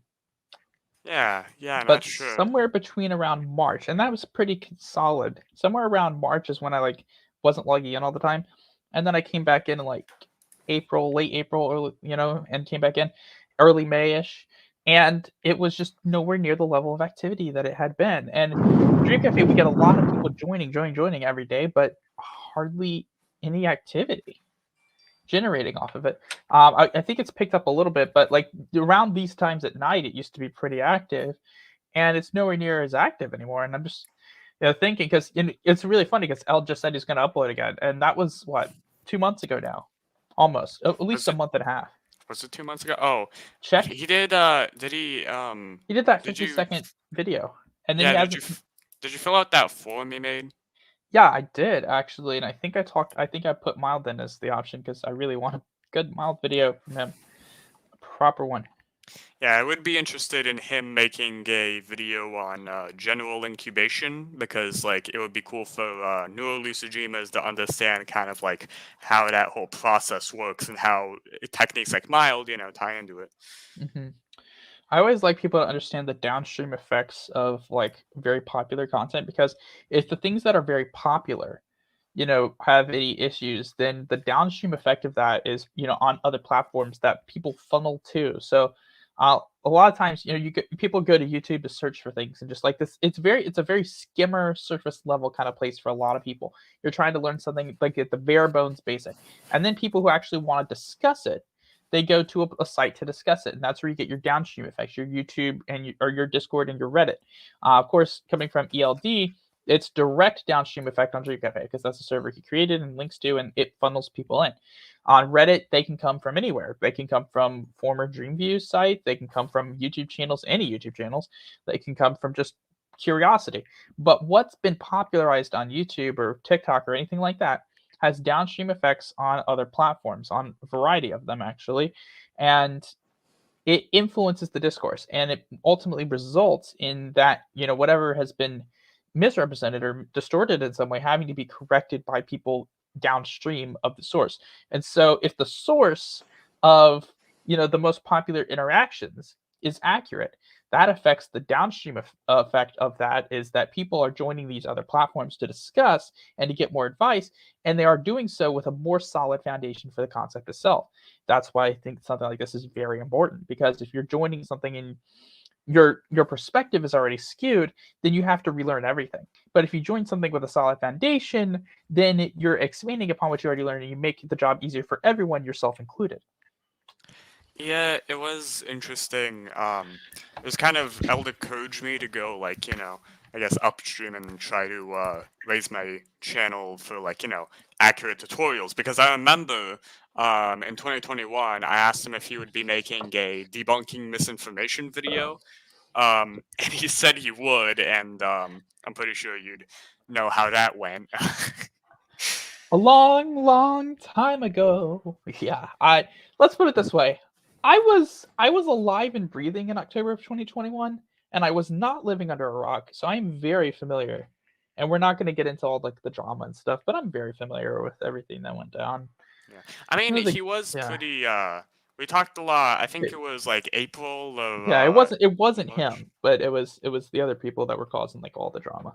Yeah, no, I was talking to him in DMs a while ago. We talked about like just general things, not even lucid dreaming related. It was hmm great. He's a pretty nice guy. I know he is. I've actually talked to him a couple times. He is kind of cool. Um, and I remember in live stream, there's this in voice chats rather on Dream Cafe. This was, I want to say, either late 2020, early 2021, and this is the reason why there was like a special perms role added before you could turn your video on in VC.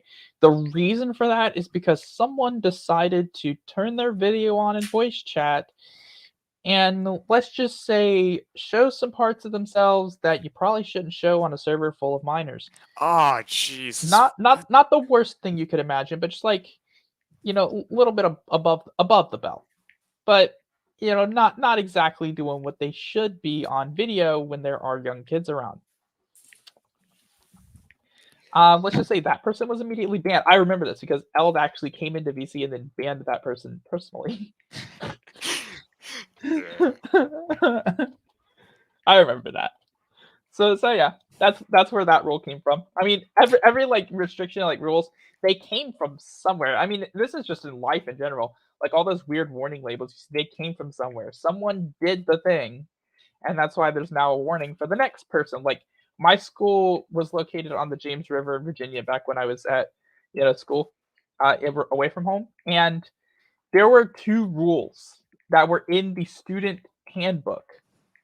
One of them was don't swim in the James River, and the other was don't climb train trestles. What? And you really have to wonder why those rules are there.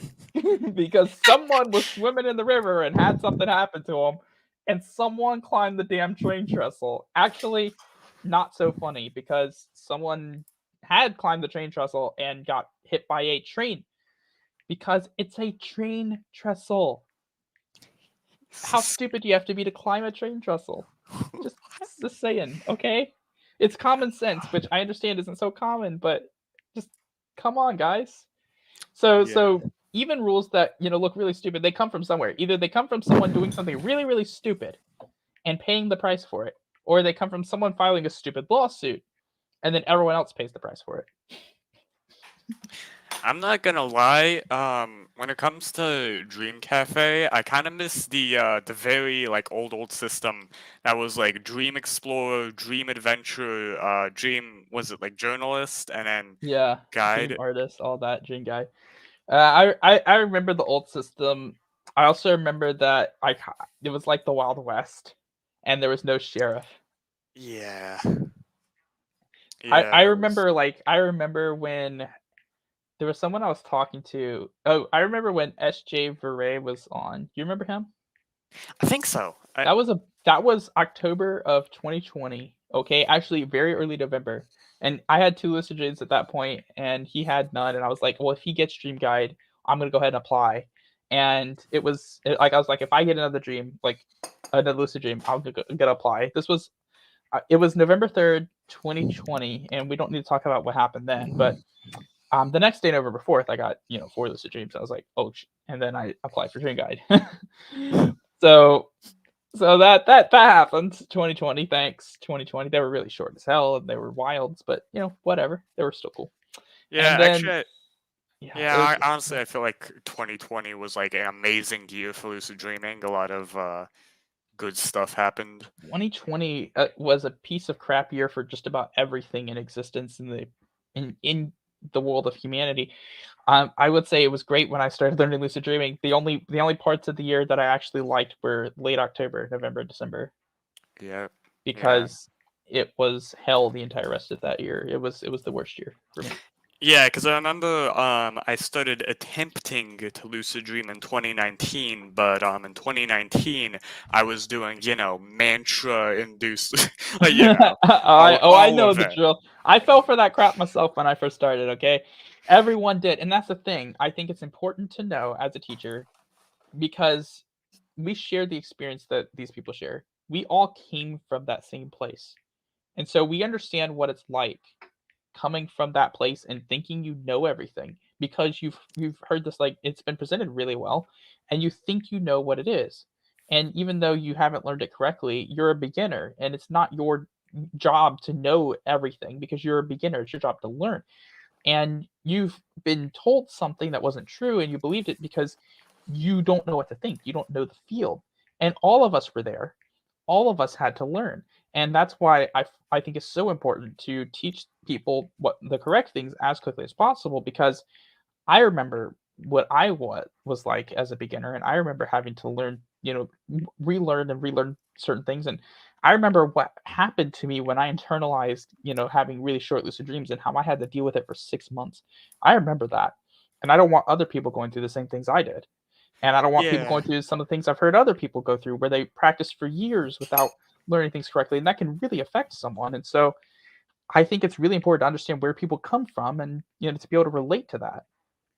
Yeah, and it actually is actually something that I really picked up on when I was doing private, like, teaching privately, was that I would like put myself in the shoes of the beginner. Like I try to see their perspective and then like say what I would want people, like someone to say if I was a beginner, while remaining accurate and everything. It really helped, like I think, spike their motivation and to help them get more lucid dreams. So Mhm. My approach when I'm dealing with beginners is never assume and question everything, because I think this is a really good approach. Never assume, question everything, because they might use the same terms you do, but they don't define them the correct way because they weren't taught them the correct way. And so you can't assume just because the distortions that when someone is saying something that they mean the same thing that you do. And so I always want to define terms and achieve proper communication, or sharing of understanding and information. And so I seek to do this by asking, I call it, just diagnostic questions. Basically, I ask about their practices. I'll ask people. So like a lot of people will go in and post a Reddit post about something, and then they'll be expecting, like, just replies on here's what you should do. And then I get their reply, and sometimes it's very straightforward. I know what the issue is. I'm very clear what the issue is. And other times I want context, and so people will be expecting just to get answers, and then instead they get a list of questions from me because I want to know more about what they're doing and about what they think about what they're doing. And I want to be able to assess their actual practice. I want to know their dream recall. I want to know what they've practiced consistently, what they have actually done, how they've done the techniques that they've done. And I actually separate those questions now. I have what techniques have you done, and then how have you done them? And I'm doing them like in a bulleted list now, because I've learned that just writing them the way I normally do, people are ignoring half the questions, and it makes my life harder. So I want people to answer them. And so it tries to give me like a diagnostic understanding of, okay, this is what this person has done. This is how long they've practiced. This is what they have done for dream recall. This is what their dream recall is like. This is their understanding of what they think they're doing. And so I can go, okay, I can pretty easily spot mistakes, or I can get context on what someone might be doing. Are you doing something correctly? Are you, a lot of times it's consistency. They have only been practicing for a couple of days, or they're not practicing very consistently, or things like that.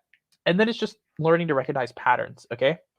So for example, someone makes a post somewhere, or someone asks a question like, how do I stop lucid dreaming? Because I lucid dream all the time. How did that person learn to lucid dream? This is a question I have for you. um, The typical pattern for someone who would ask, how do you stop lucid dreaming because they lucid dream all the time? For the typical fact pattern for this person, how would they typically have learned to lucid dream?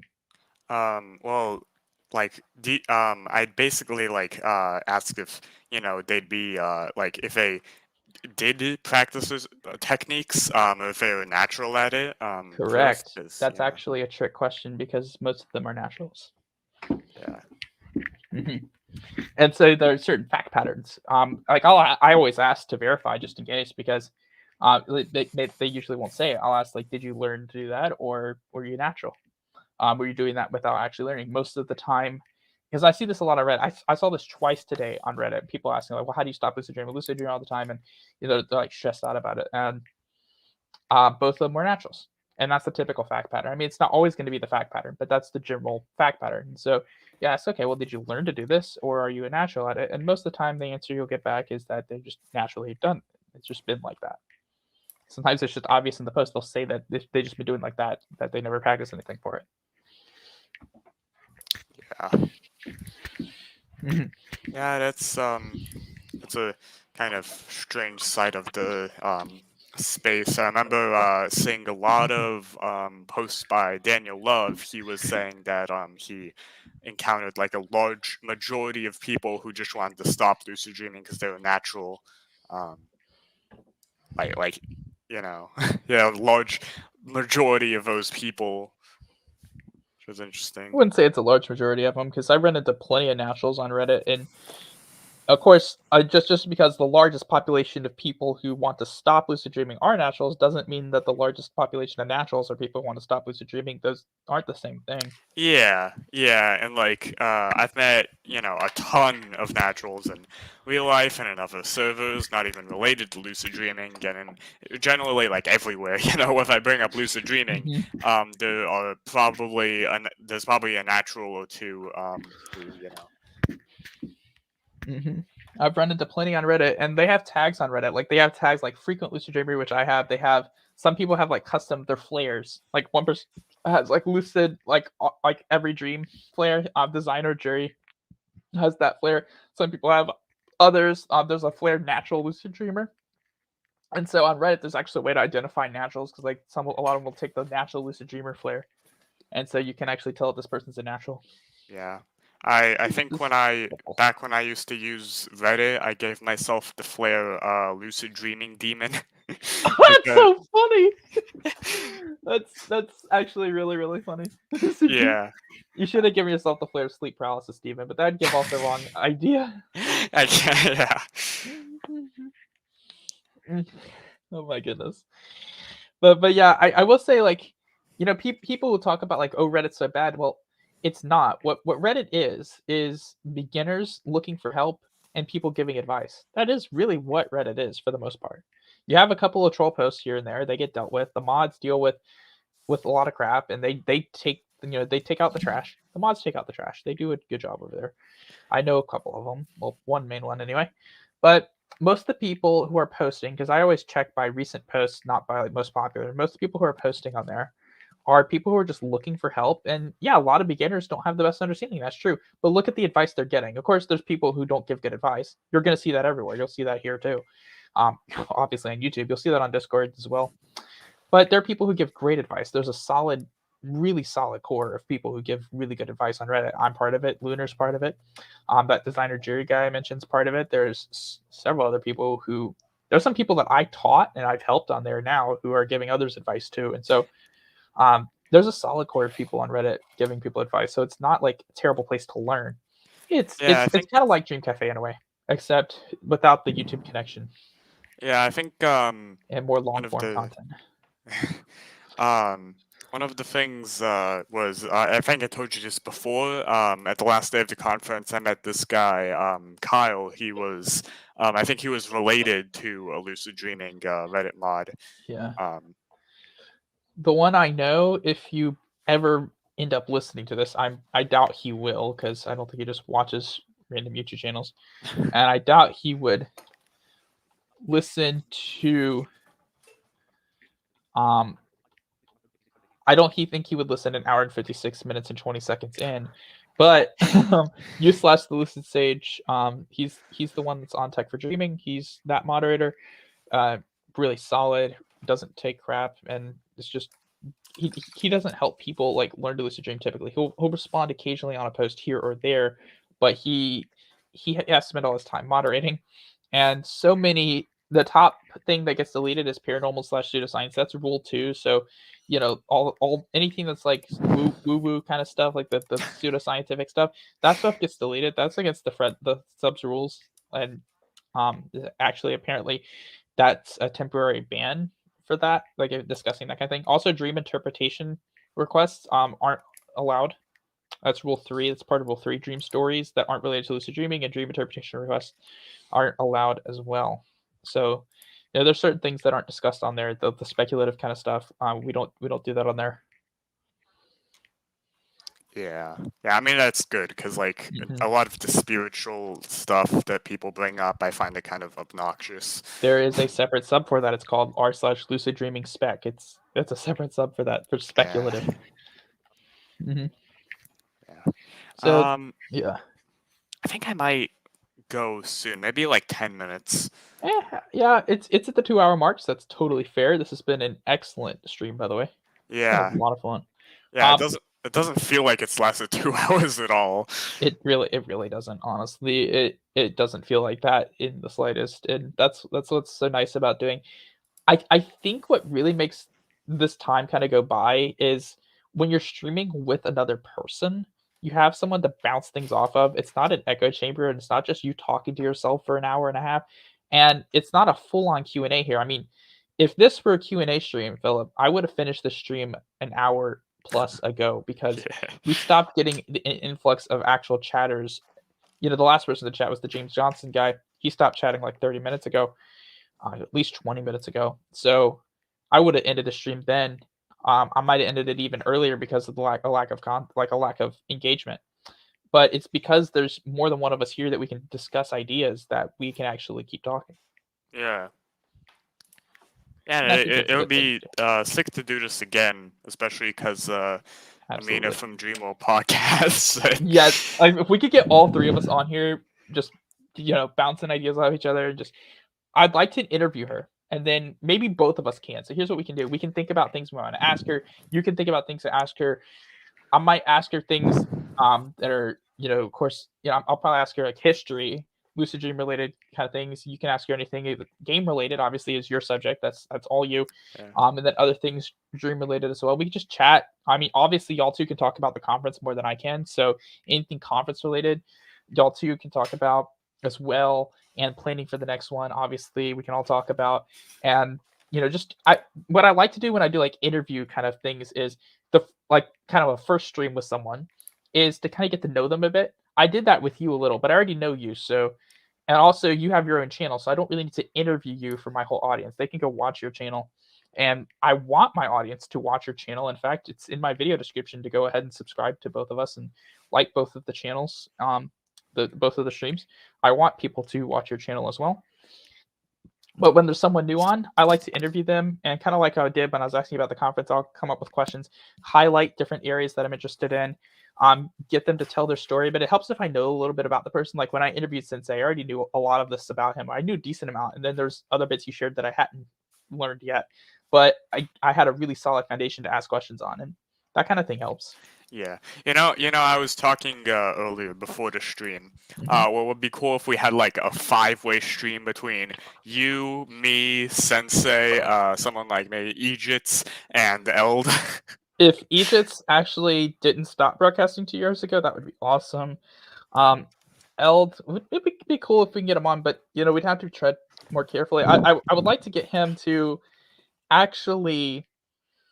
I would love to get him to make a misinformation debunking video. He said he wouldn't, and I think that's unfortunate because I remember that conversation we had last year. But that actually was wait, was it last year? Or was it this year? It was either February of this year or it was like November, December of last year. It was a while ago. Yeah, let's just put it this way. It was a while ago. But I would love it if he would do that because I get that there's still a lot of content on his old content right now, and I get that he's going to replace it or he wants to replace it with newer content. I like the general explanation. But anyway, that's a point of logical disagreement. We both have reasons for why we prefer one over the other. I think it's fair for two people to have logical and founded reasons to have separate opinions, and those separate opinions don't have to define a relationship. I think that's perfectly reasonable, and so it's not that big of a deal. But I do personally prefer to have a debunking video. Yeah. Yeah, that'd be good. Mm-hmm. Especially because his audience is all His into. audience is massive, honestly. His audience is there. I mean, just the fact that he posted that one video 50 seconds long, we've been trickling in new members just constantly. And when he uploads again, and he says he will, I hope he does, and he does so accurately as well.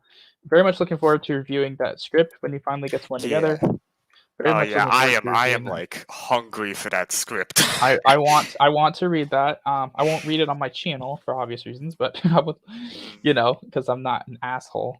But I would love to read it because I'm very interested in there being accurate YouTube information with a platform that's established. And he has an established platform.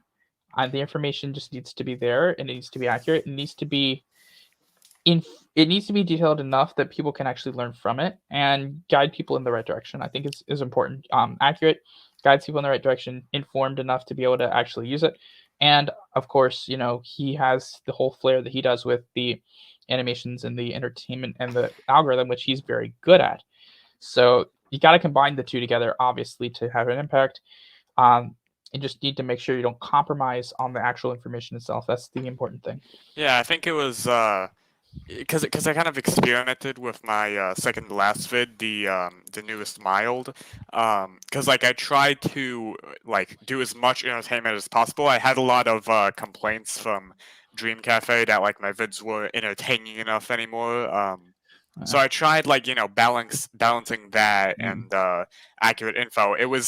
it was a pain in the ass to edit. Like, it took It me like that is a thing. That is true, that it would be a pain in the ass to edit and do something like that. I can definitely see that, yeah, and even though that's I kind wouldn't of ever edit it myself because I suck at it, but, no, yeah, and that's that's kind of neither here why nor there. I understand like why Eld's uploads are taking so long because I just had you can't see it obviously, but I had like panels for Yeah, each like section, but he does actual animation. He does it like consistently. yeah. The one thing I will say, though, is, like, I get what you're doing with the title and all, and I told you why I didn't really like the title. I just think that because this was in the conversation we had, but I think it's have that title that not title have that title is one thing, but just maybe even in parentheses off to the side, just put the technique name because the reason to put the technique name in the title when you're discussing a technique is refer backs. All right, instead of how to lucid dream in 3 minutes video, which is very vague, nondescript. You can say, oh, it's the one that has mild in it. Yeah, it's the most recent one that has mild in the title. And it's an easy refer back. You can tell, oh, well, if you're looking at his channel, you want to find the video, just look for the most recent video he did that has mild in the title. Boom. You can find it within seconds. But you have to say, well, how to lucid dream in 3 minutes. All right, well, now you have to go look around and go, well, is that the right one? Or is there another one? Is this the one I'm looking for? And they have to be even more specific. Go, how to lucid dream in 3 minutes from X date. And now you have to be really specific. And I do think that does detract it away from the guide aspect, from the aspect of, okay, I want to refer someone to this or I want to understand what they watch. Like, for example, when someone would watch an ELD video, okay, so from earlier, so say 2020, 2021, this is an issue we ran into on Dream Cafe. When did you join, by the way? 2020. 2020. Okay, so you were there. Yeah, yeah, of course you were I there. You think and I I were joined both like the there. same time as you, like October, Yeah, November. like right around there. Yeah. So you remember the days, all right? So you remember someone would come in and you'd ask what they did, and they'd say, "Well, I watched this How to Lucid Dream in 5 minutes video." All right. What does that tell me about what that person was actually told to do? Yeah, it's just If like I can't instant if I know like if I know the general content and I can't connect with what that person is saying to me, how am I going to help them? I have to dig things out of that person. Whereas if the video itself had like the technique name in the title, I could go, "Oh, well it was that. Okay, well did it tell you to do this?" And I would know immediately.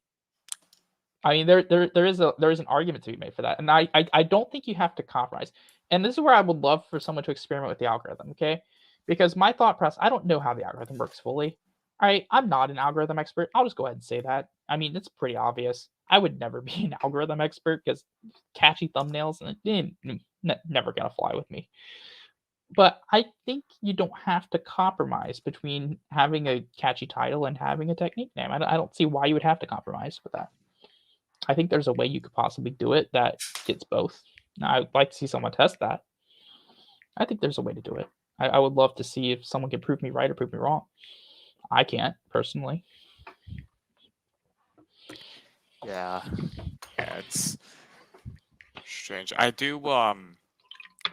know like you can't really experience this. I did put more of the technique stuff into titles at first, because like I had how I you know. can learn to lucid dream in 4 steps, but the mild part was in the title, um, Hmm. which it's pretty interesting because like the title actually doesn't matter that much comparatively to the thumbnail, at least for most people. Okay.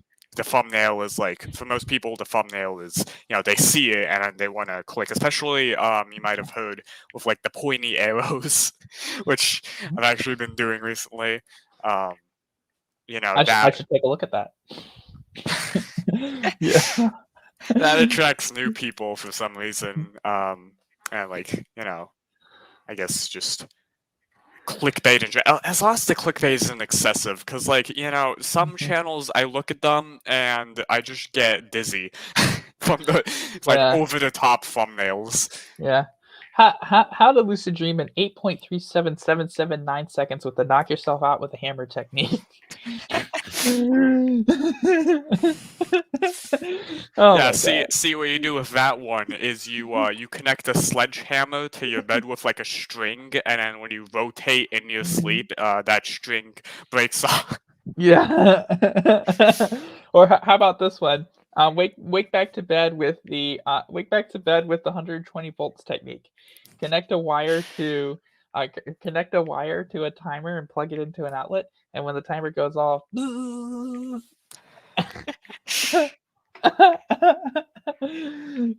my! I mean, I do love kind of. I will say on one hand, it is good when there are people on YouTube trying to actually put out good info.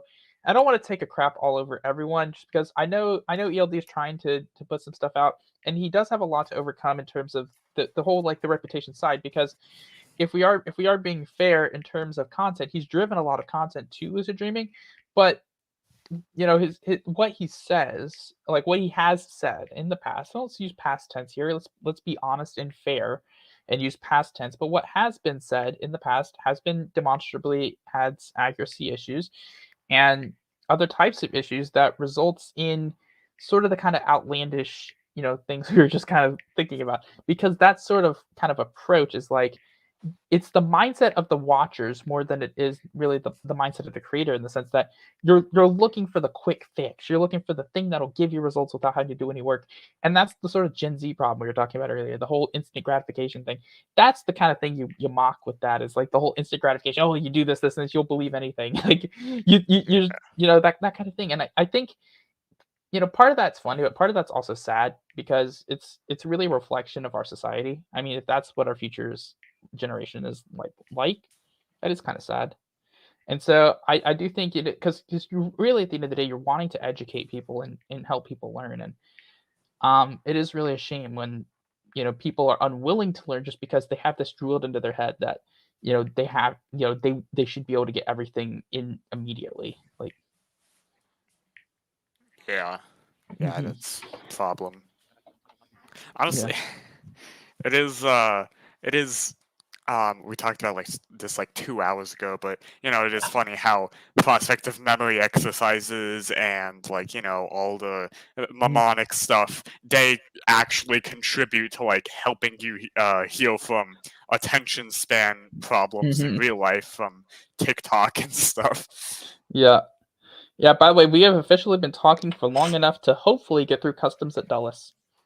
By the way, I make that joke because my best friend was in France, like last year, and or a couple years ago when he was on a class trip, and they flew. He didn't have global entry or like there's a global entry program where you can get to skip some lines, you get a faster line for immigration, and like I think they took a flight where they had to take the mobile lounges back to the main building. So that's the thing. If you fly a non-United flight, you land at the AB concourse in Dulles, you have to take their mobile lounges, which are these like they're actually really cool. They're like a double wide bus, and they can raise and lower, but most of them are permanently up on a second level. But you know how like the airplanes connect to the second floor of the building? um, Like I you know don't- how you're on the second floor of the building and you walk down the jetway to the airplane? oh yeah, yeah, yeah, All that right, type so stuff. that's where the concourse is, okay? Now these mobile lounges, these little bus things, they pull up to the building on just about that level, and you just walk straight onto them.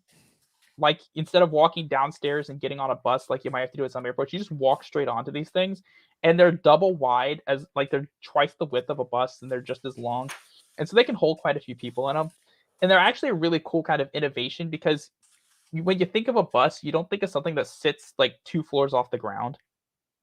And so it's kind of cool what they did at Dulles. Like they're one of the only airports that in the world that still uses those. But so the point I'm making there is with customs there is so freaking long. You have to all like it has to take people in groups, and it takes a few of them to get a full airplane load off. Everyone who is going through this has just gotten off of a long haul international flight, so they're probably irritable and tired as hell. Most of them because they were in economy and you can't recline your seat worth a damn. And now they have to go through customs, and then customs once you actually get there, if you have like global entry, you get through customs in like 10 minutes, and if you don't, it could take you an hour and a half to get through customs. And so yeah, that's where that Yeah, joke came from. My best friend took an hour and a half to get through customs, and thank God he didn't have a connecting flight, because then you have to go back through security, and we all know what yeah, that's like. yeah. Someone in my chat just said, um, didn't I make fun of your mild guide? I mean, I feel like What did they say? they asked, didn't I make fun of your mild guide? I'd say, like, honestly, not really. I just kind of don't agree with a lot of the like pre-wake back to beds, like the not required of wake back to bed. Not required, but definitely useful, heavily useful. Yeah, I I'm mean, I just yeah. think that, like, if a beginner wants results, they should just do wake back to bed. Like, Well, they should, and I tell people that straight up, I will tell people if they talk about that, while you can't do it without waking up, absolutely true, you can. You should do wake up to bed. I say this on Reddit all the time. I think the point is, though, that you should be able to do this at any time, and the more the merrier, actually. In fact, do it before bed. Do it with wake back to bed. I mean, do it with 2 wake back to beds. I mean, just but don't limit yourself to only doing it at one specific time is the kind of the point that I like to get across to people. Because you know what? You could actually get lucid in that first dream of the night. I mean, it's not as likely, but why skip the opportunity? Why just go to bed without doing anything? Why not actually take that opportunity, do it, go to bed, wake up, do it again, go back to bed? yeah, I mean, which kind of comes yeah. back to me recommending mild as a daytime practice. In fact, if you talk to Dr. Kristen Lamarca, Dr. Stephen LaBerge, who I did talk to them at that, they actually do recommend, doing that in the day as well as doing it at night, like as in all of the above, as well. Like do it during the day and do it at night. They actually talked about that. Yeah. Yeah. But yeah, it's something you can definitely practice during the day and then you do it at night. Um Hmm. there's definitely nothing wrong with that. That's encouraged, and the more you do it, the better, in my opinion. Do it before you go to bed. Do it with back to bed. Do it during the day. I don't see the issue with that. Though I guess a little bit. It's again, it's kind of to each their own a bit. But that's why like the main thing like we look at the Burgess, the original, which is excellent by the way. The only thing I really take any issue with that is the doing it till you fall asleep part because that's the hardest thing for a lot of people to do. I mean, if you can do it, great. If you can't do it, I mean, that's why it's been adapted and modernized over the years because, there are people who just legitimately have a lot of trouble doing that, and that would be a major inhibition. But if you do it for a certain amount of time, it's still effective. Hmm. And if you do it, until you like are feeling really confident about it, it's still effective. And so Okay. it doesn't always have to be done until you fall asleep. Yeah. I'd like to do one more question All from right. this guy before I go. Have y'all ever massacred people in your dreams? Absolutely. I've Joseph L said, I think I joined at the right time. But yeah, I have massacred people. I remember there's one dream where I was put into this like Squid Games thing, and then I got lucid in it, and I gave this person next to me like some power, and they used it to like just kill all the people who ran it. I've Oh no. blown things up. Like I've blown up. I remember this one point I didn't cause this explosion, but I was the only thing to survive it. Like this whole room just exploded, and then it was just me, and it was like in a void of like everything around me had blown up except me. Yeah. Like I've also thrown terrorists through 60-foot ceilings with the force. I shot energy out of my hands at aliens. I have blasted like I think I've blown up a couple spaceships. I have done things to eliminate the opposition. So yeah, Mm. I've done that. Yeah. That question reminds me of one of my more recent lucid dreams. So it was kind of like Blade Runner, if you've I'm watched familiar. that movie. Um, Long time ago. yeah. So I was on roller skates, right? Like in my neighborhood, and there were all these guys with like uh guns. And I had a pistol, and while I was speeding in the neighborhood on roller skates, I was like, it was kind of like a rhythm based thing where I was shooting them. Boom.